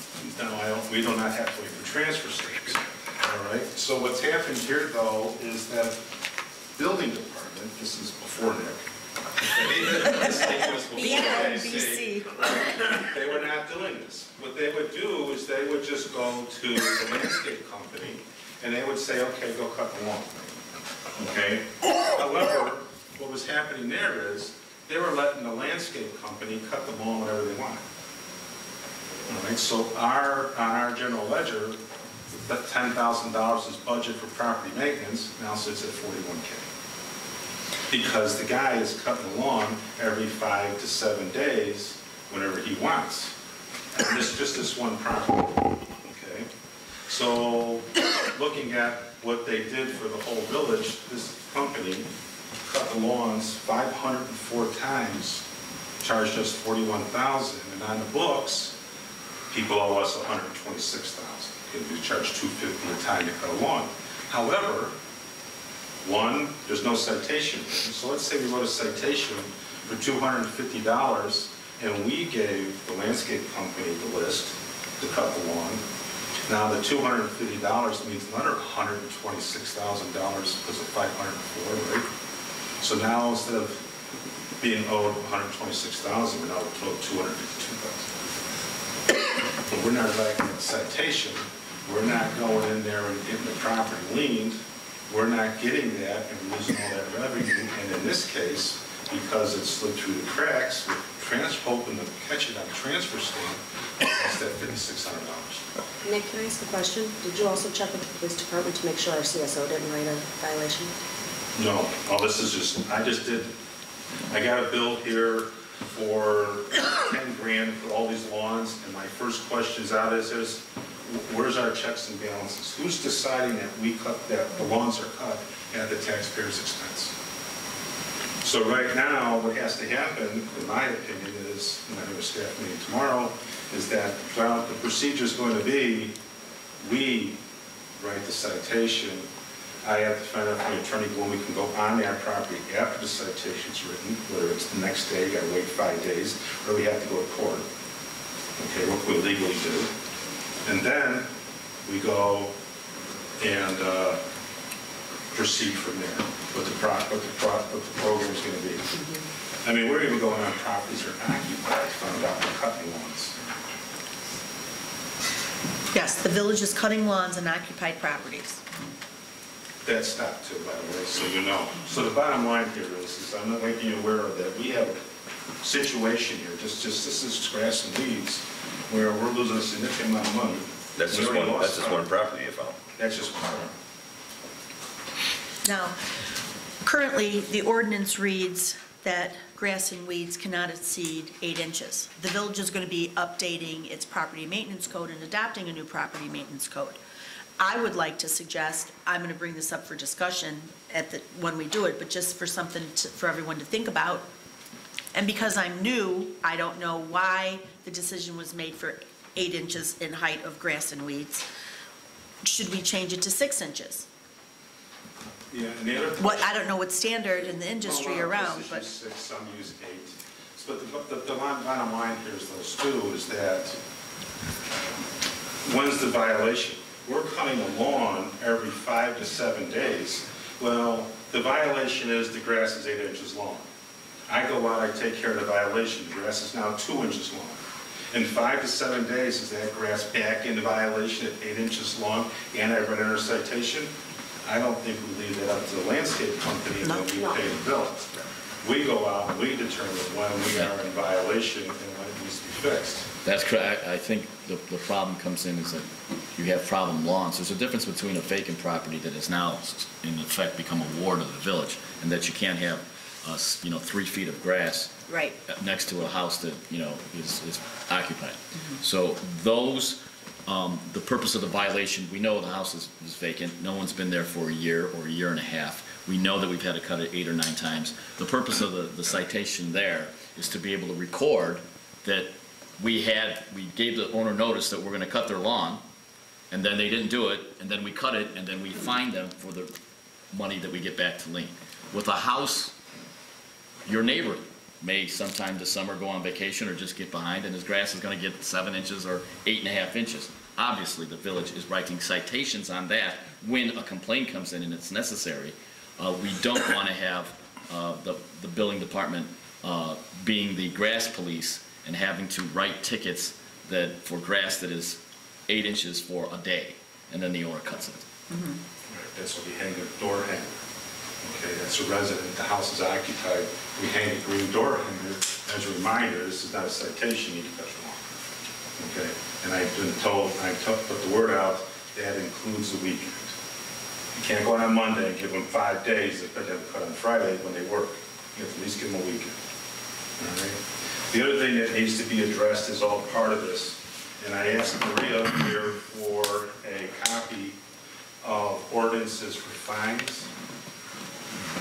I was not able to, Maria was able to find one. I was not able to find one online. Nancy said that, Nancy from the police, she said, well, this hearing officer that we had came up with our fines that we had. But you know, I don't think it's by ordinance, Nick. It's not. By resolution. Well, whatever it is, Maria can't find it. It's by resolution, and the reason we did this years ago is so that every time we would want to update the fine schedule, we wouldn't have to recodify it. So it's by resolution. Okay, well, if it's by resolution, what needs to happen with the resolution, and I'm just going to use condition of property because that's the only one that applies on here. The condition of the property is if the person shows up, the fine's $100, and the person doesn't show up, it's $150. So what happens when they just continually, their house is vacant, or even if it's occupied, and there were frequent flyers, I call them, we keep on fining them. Okay, so No escalation in the... No escalation. So I'm a guy, I have somebody, I'm only gonna cut my lawn when I get a ticket. I come to court and I go, I'm here, Your Honor, and I cut my lawn, see my pictures, code guy says, yep, you did, okay, $100. Meanwhile, well, the crows again, goes for all the complaints, write a citation, come back again, how much is it? $100. So why can't we escalate? Why do we have to have a fine with no escalation when all the ordinances are written up to $750? That is a statutory consideration for the hearing officers, whether it's a first offense, second offense, or third offense. So, and most municipalities do have the standard fine, and then right next to it, second offense, third offense. Well, what happens if you have a hearing officer that is not addressing the issue with your building department representative who's there at the hearing? Sorry. Yeah. I wouldn't want to do a discussion of that here. Well, no, but I'm bringing it up because if that's what's happening, then, you know, that's a discussion for another day. For another day. Just bringing it up and throwing it out there. That's what I've done here with this. We need to address the process that everybody's on board with fines, fees, grass, how we're going to do it. Are we going to pay the $40 and file the liens? Or are we going to hope that the FDO does it through state law and then somebody in Chicago or Springfield or wherever, Cook County, Magically does doesn't. their job? I would just say that the key for the department to do, trustee, is to connect, you're absolutely right, Superintendent, to connect the mowing of the grass with the hearing officer, with the judgment and finding, and then with the recorder of the deed. A process has to be created so that we can do that as a matter of course. That is, whenever, whether it be a public works or building department or a contractor goes out to mow a lawn, that is pursuant to a citation, a judgment, and then a recording with the recorder of deeds. All right, I have a question. What's the difference between FDO and doing and recording the lien? Do we have to, what? We have to do the FDO. What is an FDO? Where does that come Findings, from? that's what the judge does. Okay, so if I don't cut my grass and I don't come to court, the judge is going to find me liable and he's going to issue an FDO. We can take that FDO and go file a lien based on that. Correct, and that's different from non-home rule or for anything else. Otherwise, you would have to go to court to file. We have to go to court to get a judge to say, this is now a judgment. Okay. We don't have to do that. So we don't have to do that. All right. We just have to record it. Okay. One thing that did occur to me, Nick, when you were giving your explanation about this house with the $5,500 worth of bills, is that if this property went into foreclosure and it was sold in an online auction, I'm guessing that's how it skirted the village's transfer stamp thing. Because obviously whoever was the title holder at the time the home was auctioned off and sold, they might have been out of town at some point, and if the title company failed to notify that seller that, hey, the Village of Midlothian requires a transfer stamp, you need to go get a transfer stamp, they allowed the sale to go through without it. Sounds like they're liable. So then who's liable? The title company company. or the owner? So then can we go after them? No, Or can we because not we didn't. because we didn't have a lien filed? Right. We didn't issue citations, so there was never an FDO, and we could never. But they also The company's not failed, supposed to issue title without a transfer they're not stamp. supposed to issue title without a transfer stamp though. That's the whole deal. So can we hold, so my question to you, Nick Valdez, is can the village hold the title company responsible because they failed in their duty to ensure that they had a proper transfer stamp in hand before they transfer title from the bank to this gentleman now who owns it, who wants to sell? The village can only hold the owner responsible. And that, again, if there's resistance on that, the problem is, Then how can it be a valid deed Then what's without the a point, transfer then stamp? what's Yeah. the point of us even doing transfer stamps? What's the point? because, oh, no, we could say, you've got to pay this, you've got to pay this. But we would be putting ourselves in a position of finding the person who took care of the property, who maintained the property. No. Who brought it back to cutting it on their own. Who allowed for a legal transfer of Right. title of the property without the Transfer stamp, That was right, not the that was owner the of the title property, company. it was the title company. Why don't we have any recourse against the title company? We should, that's the whole purpose of having title, right? Yes. That's the whole They're purpose all of very having well title aware of who insurance. has transfer stamps and what Right. the fees It's are. not the title company that we don't have recourse against, excuse me, we get our money from the person who owns the property, not the title company. I understand They have to pay that person. But Nick, then maybe I'm framing my question incorrectly. Alan understands where I'm going with this. The Village of Midlothian has an ordinance whereby every single real estate transaction that occurs in this village is subject to a village transfer stamp. I don't care if it's online, I don't care if it's in a back alley. You have to have a transfer stamp from the Village of Midlothian. If that title company failed to make sure that the proper transfer stamp was secured and at the closing table, they allowed the transfer of title without that, and they're not supposed to. All the title companies know, Village of Midlothian and whoever else requires a transfer stamp, requires a transfer stamp. That's to insure over it. We don't know what kind of title they took. We don't know what the exceptions on the title from the title company was for these individuals. But it doesn't matter. If the Village of Midlothian requires a transfer stamp, it's the duty of the title company to make sure that the transfer stamp was gotten and presented at the closing.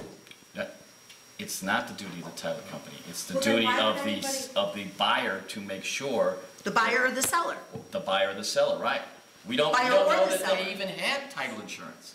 We don't know that the title insurance Why? company was even Why would hired. anybody come and get a transfer stamp then? Why would anybody? Yeah. Because you can't record the deed without it. Okay, well, they did. They didn't record the deed. It's my understanding that the deed went unrecorded. Oh, The man who owns the property now does not have a recorded deed? Well, he doesn't know that, that's the question I asked him. I said, you bought this property, I said, you might have a title, how about your deed? I guess he's gonna have to get one of those if he wants to sell it So himself. so my question was, yeah, we can give you transfer stamps because you don't owe any money on the property, it was the people who owned it before. But do you really own the property because you don't have the deed? We could, you should be able to look that up on the recorder of deeds. If All you have it the says PIN on the number. recorder of deeds, you have to buy those documents off the recorder of deeds. Oh, you can look them up without buying them. I've done it Well, you before. can look them up, I mean, if you're Yeah. gonna use it for anything. Yeah. But you wanna get the whole document, sometimes you have to buy it. And you're gonna have to look at that, and I'm not a. The way that would Go typically back and happen, forth for a trustee, is that someone transfers title without title insurance. It's very rare that a title company makes a mistake. Then let the buyer beware. Isn't that kind of the thought process? Absolutely, absolutely. And look, I want to be clear about it. We could go after the current owner and say, you got to pay for this judgment. And if he decides to fight us, then we go to court and we say, okay, judge, they never recorded this, they didn't get a transfer stamp. All right, what's the transfer stamp cost? Nothing.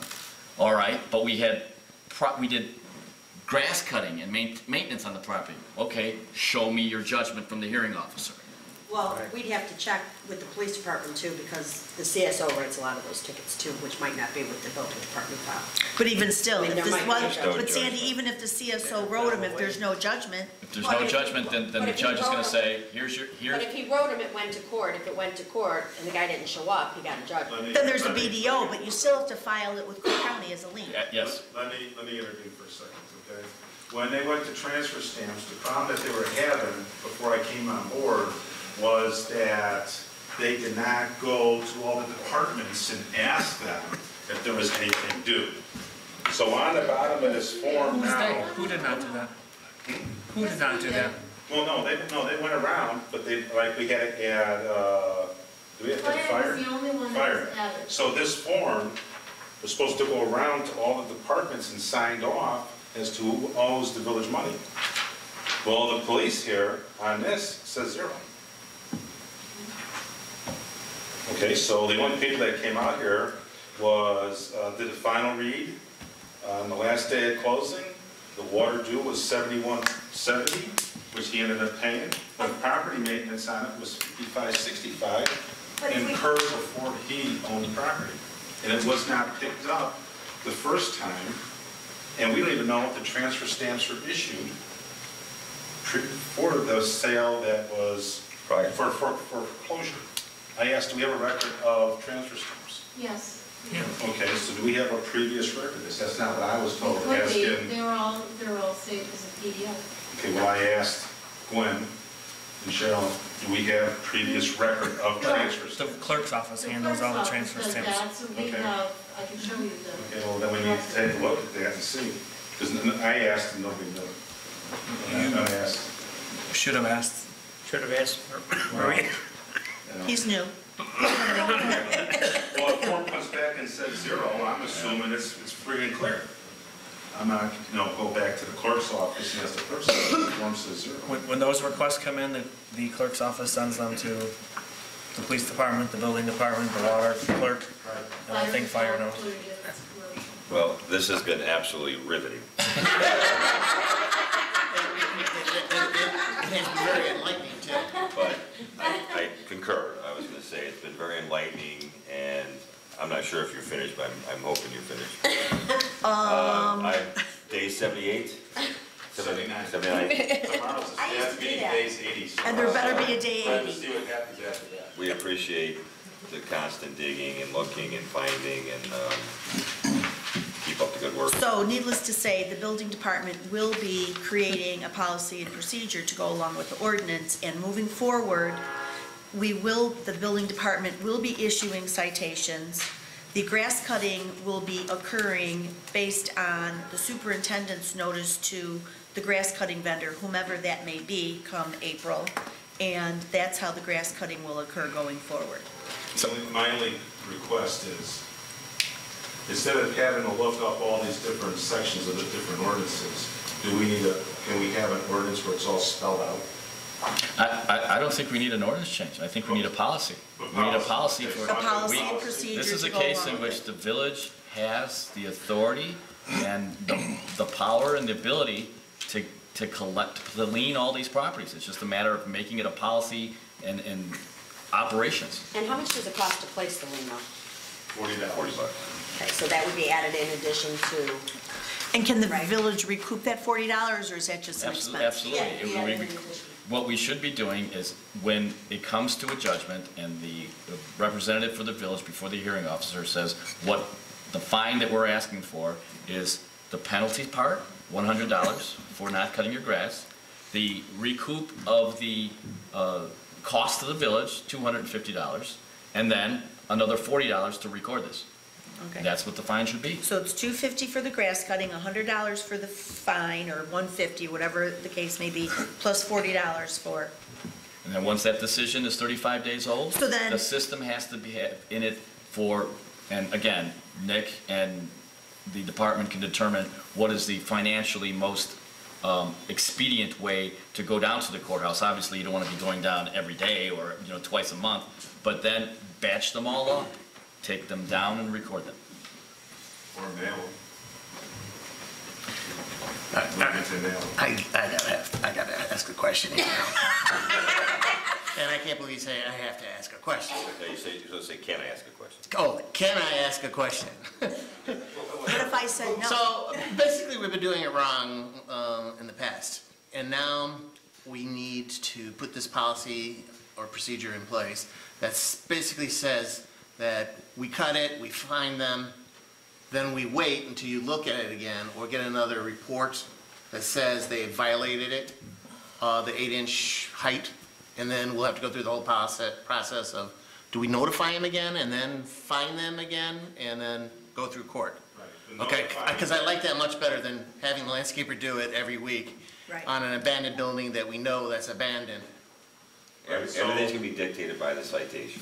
Correct. Right, so what happens is we write the citation, we mail it to whoever that owner is in that property, right? That had been served notice, they got it.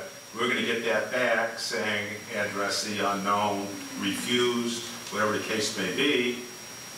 Not our problem, really. And then we go take it to court, and they're gonna be a no-show. And we're gonna get an FDO and a fine, okay, to cover our costs, taxpayers' costs. And then after X number of days, and our ordinance it says 60, not 35, in 60 days, then we could file a lien. So maybe we have to do is once every quarter, once we get rolling, okay, we file the liens and update it in case the property has to be sold.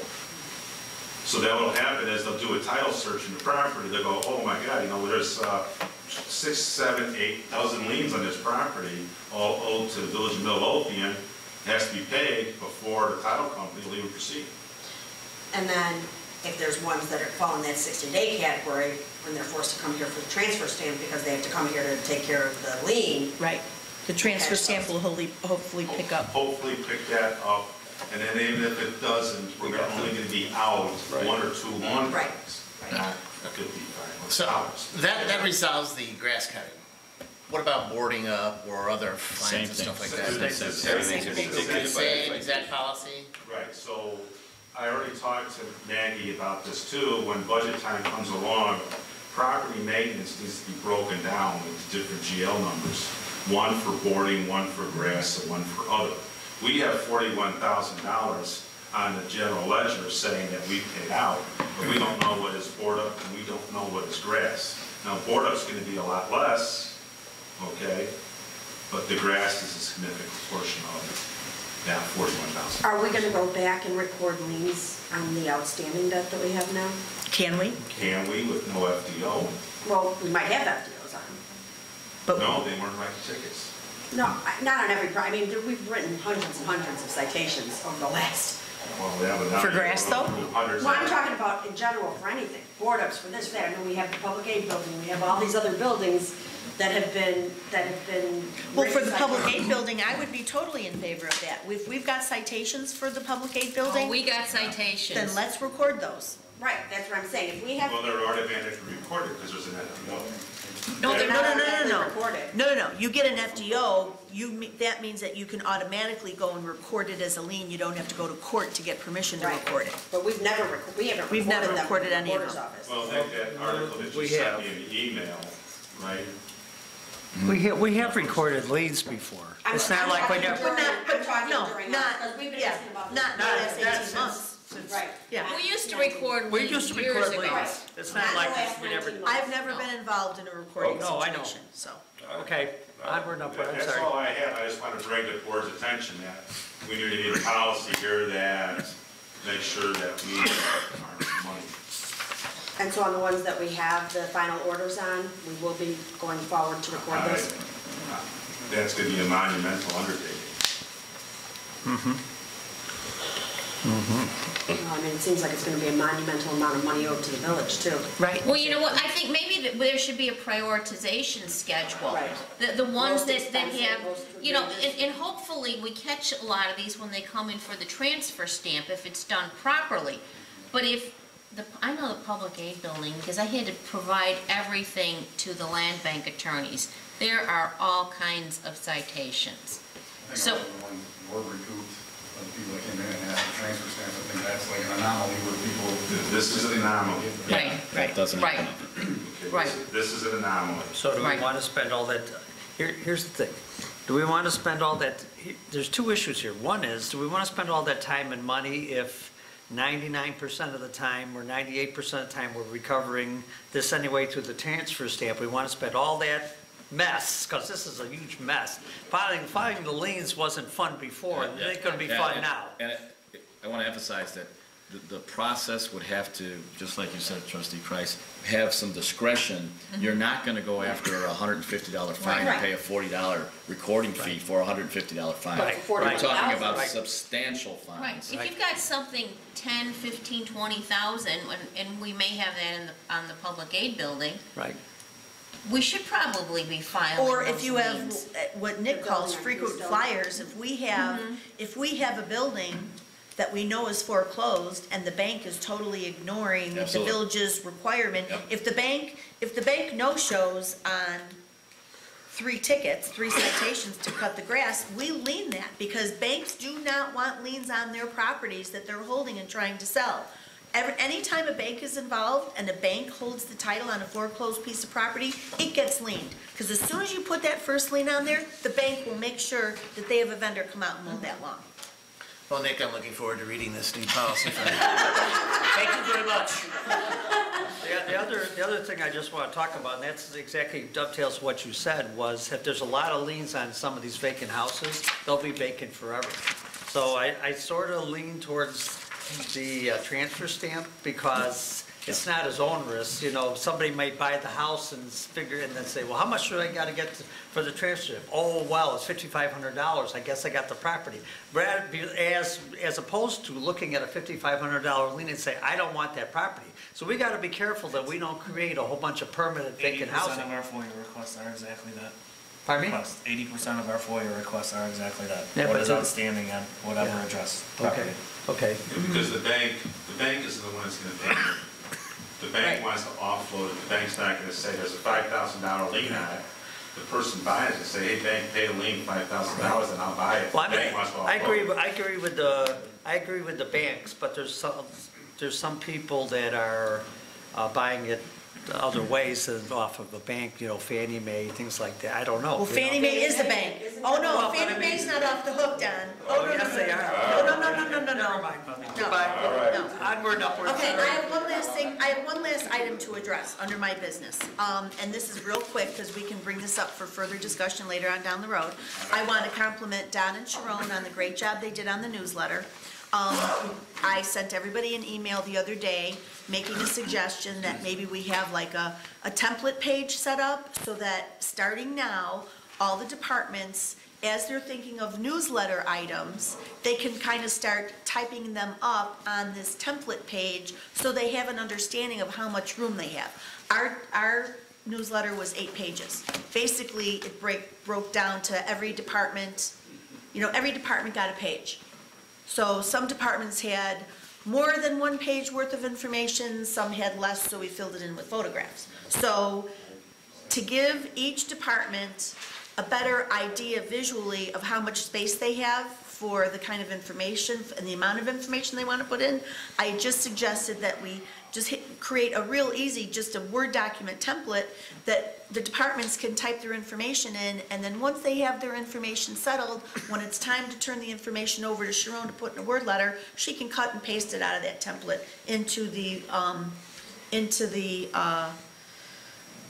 publisher document that she uses for that. That was the only reason I had suggested that, just so, One of the things that I feel is critical with this is still having someone to edit it. Because Yes. we have, Right. you know, by doing that, I just don't want, you know, someone to put, you know, write an article and misspell something or miss a comma or oh something no, like that. absolutely, still we need to have somebody. We need do to- have an editor, we do have a proofreader and editor, but Right. also we need an editor who actually looks at the paper and makes decisions about which articles go in and which articles don't. And I totally disagree with the template. I think one The big things with the last newsletter was that we had building department reports or public works, and I think a lot of the important things get lost in that. Everything gets jammed together, and I think certain things need more importance. Like your CRS thing, I would have made that a separate article. I think that needs to stand out more. On a separate page? On a separate page with a separate little article. But there wasn't enough room in the Well, newsletter for that. There would be. The editor would make sure. Okay, but I have this to say. It should not be solely up to an editor. If that editor is not somehow involved in the village and understands what's important. It would be me. But Don, I don't think that any one of us should have the authority to determine if a department gives you 10 stories, it should be the department's responsibility to determine the priority and what they feel is really important and what can get cut, not the editor. Well, So if everybody, that's why. And you know what, that's true. If I didn't have room for it, I wouldn't tell the department, I wouldn't cut a department story just by myself. I'd go back to them and say, hey, Well, and okay, that I was the understand reason, that, and that was my, Right, but wait, I that was my understand only it. reason for recommending a template, just so that every department has an understanding of how much room they they've got don't to have a work. standard amount of room. But let's go on with this. So you're January, police department's articles?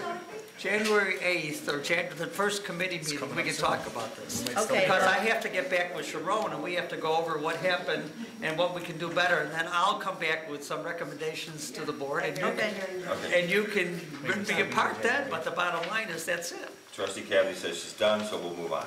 Thank you, Superintendent Weiner. I really appreciate everything you've done so far. Days every night. And as far as newsletter, I did not receive one, so I don't know what. You didn't get one? I got two. You got one? Oh, that was yours. Never mind. Trustee Killy. You didn't get one? I did not get one. Well, that was obviously Intentional. because every carrier has a set amount of. The mailman's fault. The mailman knows. Anyway, Mr. Mailman, I think the printer we had was awesome. Superintendent Sperry would like to have a gentleman from Midwest Meter come out January 8th at the meeting and talk about something beacon and the beacon system, and hopefully it will help us, and he'll be able to explain that to us. So I'd like to set aside some time for that. What meeting? January 8th. So we're gonna have two presentations that day, Calumet Soils and then this one. Yeah. No, Calumet Soils is during the day, That's during the day. Oh, I'm sorry, what time is that? 10 to noon. 10 to noon. Okay, he also, Superintendent Sperry also wants to hire a new maintenance worker, and he, of course, needs the approval of the board to do that, so we would put that on the agenda for the next board meeting. And maybe if we could do a special meeting for the committee meeting, we could do board meetings, it's 26, sorry, never mind, I'm thinking we're done. Wishing we're done, whatever. Also, Well, hold on, let me Yes. just Go understand. on. So Superintendent Sperry sent a note that he would like to get Yes. approval Yes. to make the offer. Do we have to vote, are we gonna vote on it today or next week? Next week. next week. It's not on the Okay. agenda, we can't vote on Okay. it tonight. All right, so next week we're gonna vote on that then. Okay. Also, we need a ordinance to sell the old, when it comes time to sell the old Ford that is going to be replaced by the $88,000 truck that we just voted to approve purchase of. So we need an ordinance for next meeting to do that. Also, Superintendent Sperry does have 3 vacation days that he'd like to have roll over till next year. And I did get a letter from someone, one trustee, was that you, Trustee Ivan, about the Sawyer handicapped parking space? That was from That was Kristen Kristen, never mind. Ramirez. Okay, And wasn't that the same? it was. And The same one we discussed last week? I thought we were supposed to take a look at that. Didn't you say you were going to take a look at that, see what you thought? I thought you said you were going to take it, because the safety committee wasn't supposed to look at Wait. it. You're looking at me. I'm looking at you. Wait, I time thought- out. Yeah. A week or two ago, a meeting or two ago, the subject came up during Uh-huh. a meeting. Yeah. Whereby a resident had inquired if they could mark handicap in front of their residence for their sole use. And I thought the conversation here at the table was that we agreed that that was not permissible because we would be identifying a parking spot as a handicap parking spot in front of this individual's home, but there would be no way of identifying it so that other people, other car drivers who are on that block coming to visit a neighbor who have a handicap sticker might park in that Yes. spot. That's right. So, That's the discussion we already had. That's right. yeah, we already had that I just discussion, and I something believe the about that. discussion was the board agreed, no, that we couldn't do it. We No, have the to offer discuss- it to everybody. Huh? We would have to offer. Right, it. we would have to offer it to everyone. So I thought we talked about it, that we wanted to verify if this lady actually needed a handicap parking space, and if so, we try to figure out some way of doing it. No, the I think we were gonna discussion verify was, she had a driveway and a garage, I think. right, verify. Yeah, well, we the talked, driveway. I remember bringing up, Yeah. didn't that person Have a driveway or a garage. And I spoke to other towns that do these, but that's because they have alleys. We have Okay, 99.5%. so so I don't know, so someone was supposed to check on it, do you want me to check on it? Yeah. Fine. Okay. And So you then, need to check I don't know, I'll just bring it back, the board says, forget it. Okay, but if she's severely handicapped and doesn't have a driveway, then I think it would be a different thing. So that's all we got, and that's all I have, Mayor. Oh, I'm sorry, discussion I'm sorry. The really one thing I really needed to talk about, I forgot. We want to hire Mead Electric to install a new duct and service wire on the 152nd block of Hamlin for one street light at a cost of $10,988. On the agenda next week for approval. Yep. Right, Anything else? that is all. Trustee Crowley. Thank you, sir. A couple things tonight. First thing on my agenda, and just so that I can let everybody know, I think Maria had sent out an email yesterday or today. There was some miscommunication, and the agenda was supposed to say for discussion and approval. Since I did kind of bring it up last week that I'd be talking about it, but we lost something in translation. So I'm going to be talking about the full-time candidates for the police department.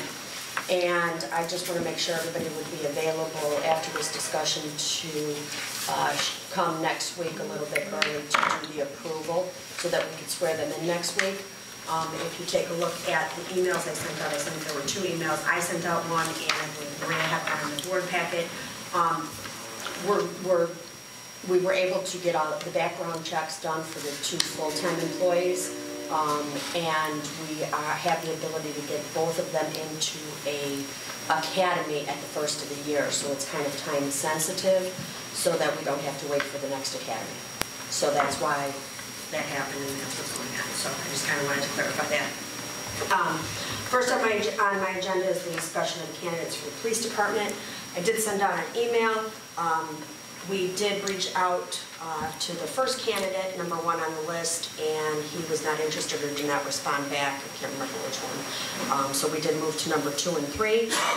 There is a summary in the email that I sent of both 2 and 3. They both passed the background tests and are ready to be approved by the board. The first one, yes, the first one, first candidate is a 27-year-old female from Oak Forest, and she does have a college degree in criminal justice, and she was number 2 on the list. Number 3 is a 24-year-old male. He works at Christ Hospital right now and is as an armed security officer, and he was 4 years in the Marine Corps. The academy that we're trying to get them into does start on 1/7, which is why we would really need them to be sworn in next week if we could do the approval a little early before this scheduled board meeting. Anybody have any questions, discussions? No. Okay, number 2, this is a part-time police officer. We are just about ready, or are they done? He's done now? Okay. We are ready. He is currently a part-time police officer, so we would not have to send him to the academy. He works currently with the Park Police, and he is also a full-time civilian in Orland Park. So I will be asking next week to have him appointed, but that he did. A full-time civilian? Yes, he has a part-time job there, and he also is a full-time civilian employee on the police department Oh. service unit. Not a police. Oh, okay. You just said full-time civilian. Sorry. That's all of us. Sandy, It's a little late, I'm getting a little tired, I had a lot of talking to do today, He guys. is a human. Sandy, I know what you're talking about. Thanks, yeah. Everybody could understand. I got you. So those, again, if anybody can't make it, I hate to have two brand new officers show up here at 7 o'clock to this morning and we didn't have a quorum to approve them, so I can't make it. I won't be there.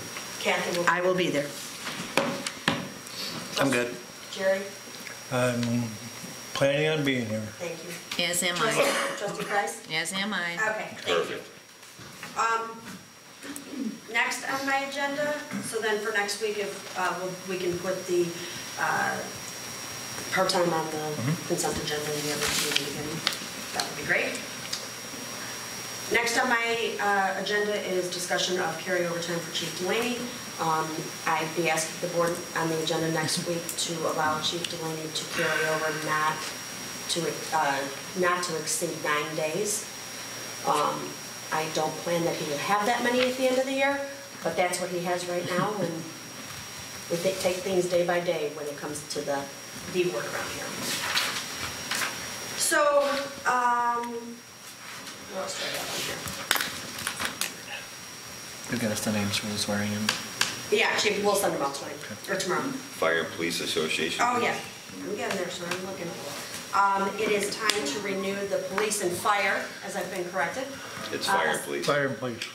Oh, darn, I did it again, didn't I? Everybody's got the police first. The Fire and Police Commission membership, I'd be asking for approval for next week unless anybody has any discussion questions or concerns. We did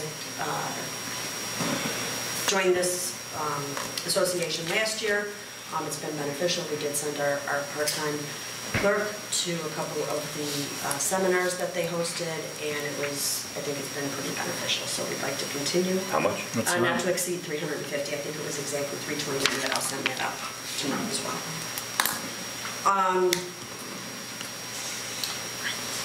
A couple of these things I will hold off since it is getting a little late, and I know everybody's, everyone wants to hear it, but one thing I did want to mention is last Monday, a week ago Monday, we did meet with the mayor and I and Deputy Chief Rafferty, met with a representative from the library, the township, and unfortunately someone from the Park District couldn't meet it. It was our first in a series of meetings we're going to have regarding working together to create a senior service kind of program to make sure that we're using all of our resources wisely and combining where we can to make sure we give seniors in the community the services that they need. So it went really well. We got a lot of really good information. Deputy Chief Rafferty and I have spoke to Chief Delaney. We believe we're going to try to make sure we have someone available in the police department to handle the coordination of this for the village. We're going to try and come up with a pamphlet and pull those resources together so we're not just using, the villages or this or that. You told me it was a done deal with the employee. You know, sir, you didn't throw that in there, didn't you? He said whatever we want, we can have. That's right, I just heard him say that. I know. So that went really well. We're really excited about that. Everybody had a lot of good ideas, so hopefully we'll be bringing some of that stuff to the board to let everybody know what the projection is for next year and what we're going to be able to do.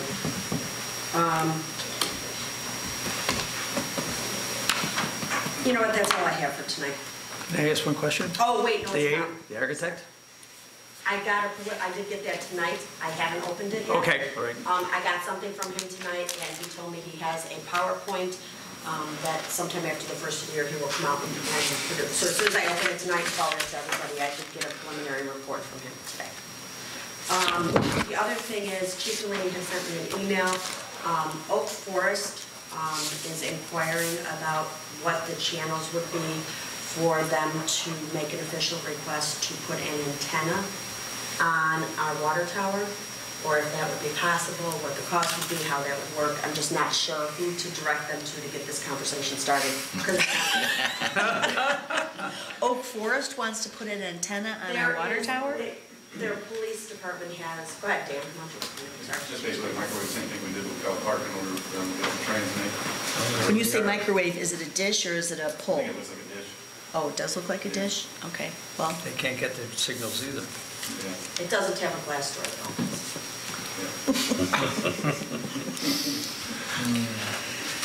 okay, well, we'll have to Not 350. discuss with Joe and see where we're at. I don't know where Verizon is as far as, I know that they want to start putting some infrastructure over there. I don't know. No. I mean, they're not to the point where they're putting. We never agreed to the NICOR contract about them putting in the gas line for the generator. Where's that? Sitting on my desk still, Why? because you refused me to sign it. Because it holds them. No, we pushed it back to NICOR. We pushed it back to Verizon and NICOR because the issue was NICOR refused to take responsibility Right. if one of their hired vendors That's where it says. caused a problem. Right. So we told them, we're not going to accept that liability and responsibility. Verizon has to do it or NICOR has to do The it. status is that NICOR issued a form letter for non-liability and indemnity on private property that they give to residents who have service put on there. Yeah, well, this is a private We property. notified them that we're a municipality and this is the public way, and that is actually going to be part of our discussion in the new franchise agreement, something that we would negotiate with them, which we are working on. And they ignored Verizon's explaining that to them, as well as my sending a letter to them telling them that we don't do that. Why does the village have to enter into a franchise agreement with any utility? No, I mean, just globally, because you said that we have to enter into. That's a separate. No, I understand that, but why do we need that? Why do we need a franchise Because agreement? we collect franchise fees. Right. We have them with. And because NICOR does all kinds of work on public land, the pipes and service. And what if they come to us and say, hey, Midlothian, we need access to your public land because we have to update a pipe? Can we tell them no? Go pound sand because you're not going to be reasonable over here at our water tower? Well, these are all things that Anyways. typically go into a discussion. Huh? There's been no movement with Verizon. There's no movement because NICOR won't install the gas line unless the village of Midlothian says that they're not responsible for any damage they do on public way.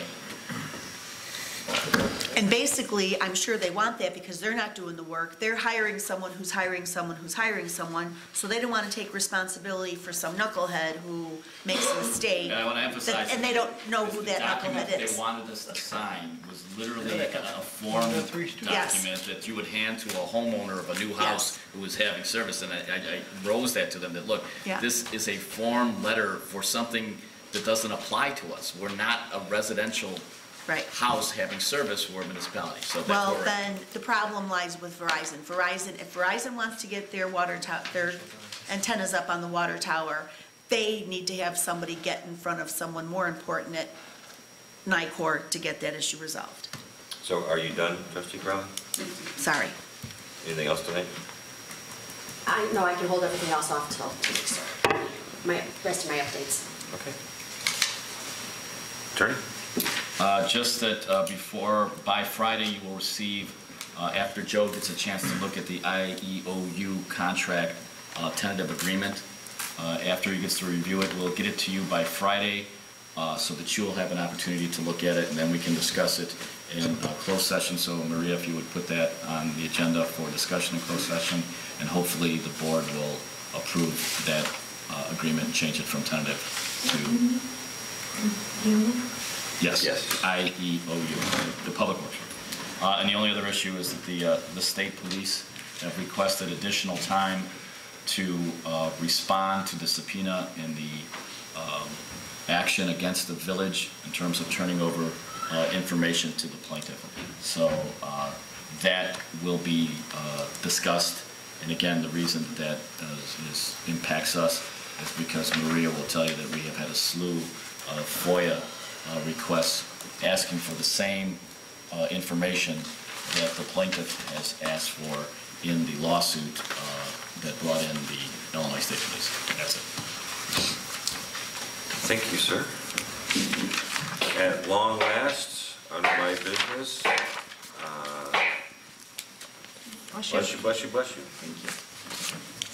We have the final version of the amended, the re-amended side letter of agreement between the Village of Midlothian and Midlothian Professional Firefighters, IAFF Local 3148.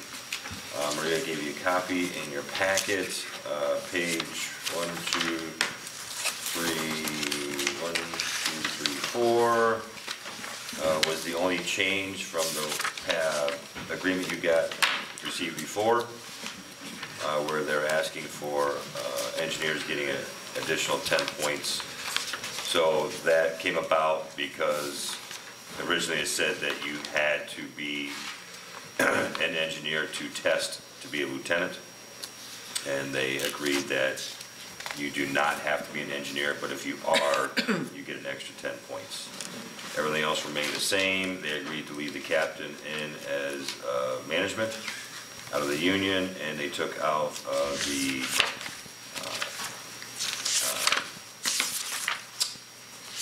minimum staffing language that they had originally put in there. It just says that the village shall staff each shift with a daily minimum of 3 full-time employees on duty at all times, which is what we have historically done and will continue to do. So I think it was a very good agreement. So are we looking for a motion to, is it called approve or ratify? Just to be clear, we did get this from the union after they met and they agreed to it. So we have a signed copy from their president. Ratify or? It could be the one. I would say approve. Let's go with approve. Looking for a motion to approve the amended side letter of agreement between the Village of Midlothian and the Midlothian Professional Firefighters, Local 3148, in regards to the structured rank in the fire department. I'll make a motion. I'll second. Any other discussion? Roll call, please. Trustee Gillis? Aye. Trustee Crowley? Aye. Trustee Caveney? Aye. Trustee Ivan? Aye. Trustee Killian? Aye. Trustee Kreis? Aye. Motion carries. You'll let Chief Hotweiler? Yeah, we need some. That's all I have. Clerk Foskey. Just a few things. I did send, Maria's been very busy in between FOIA requests with minutes. As you may have noticed, I sent 4 sets of minutes on Friday, and I sent another 2 just before this meeting. So those would be the board meeting minutes for November 28th and the committee meeting minutes for December 5th. So I would like to have all 6 of those on the consent agenda next week. I know in between the stormwater document and all the other minutes, and no one's doing anything with the holidays. It's very exciting reading. I did send. I saw you sent some updates Yeah, I tonight, sent some, sorry, Maria. It's all right, we'll get them in. I sent some corrections to the first set that I Karen's already read. been busy reviewing minutes, so. I'll bore you later. So we will have those on the agenda next week, and as Trustee Crowley mentioned, we will need to have a special meeting before the board meeting next week, so there will be a second separate agenda that will come out for that meeting as well. And that is all I have, Everybody's there on 6:30. except for Trustee Kilby, yes, we should have a quorum. Well, I guess I'd like to wish everyone a very Merry Christmas. Merry Christmas. Merry Christmas. Look forward to meeting you next week. So, have a great Merry Christmas, and we'll see you next week. So, no further business. You come before the board, I'm looking for a motion to adjourn. I'll make the motion. I'll second. All in favor? Aye. All opposed? Nay. The opinion of the chair, the ayes have it, meeting adjourned. Thank you, Nick, really. Thanks.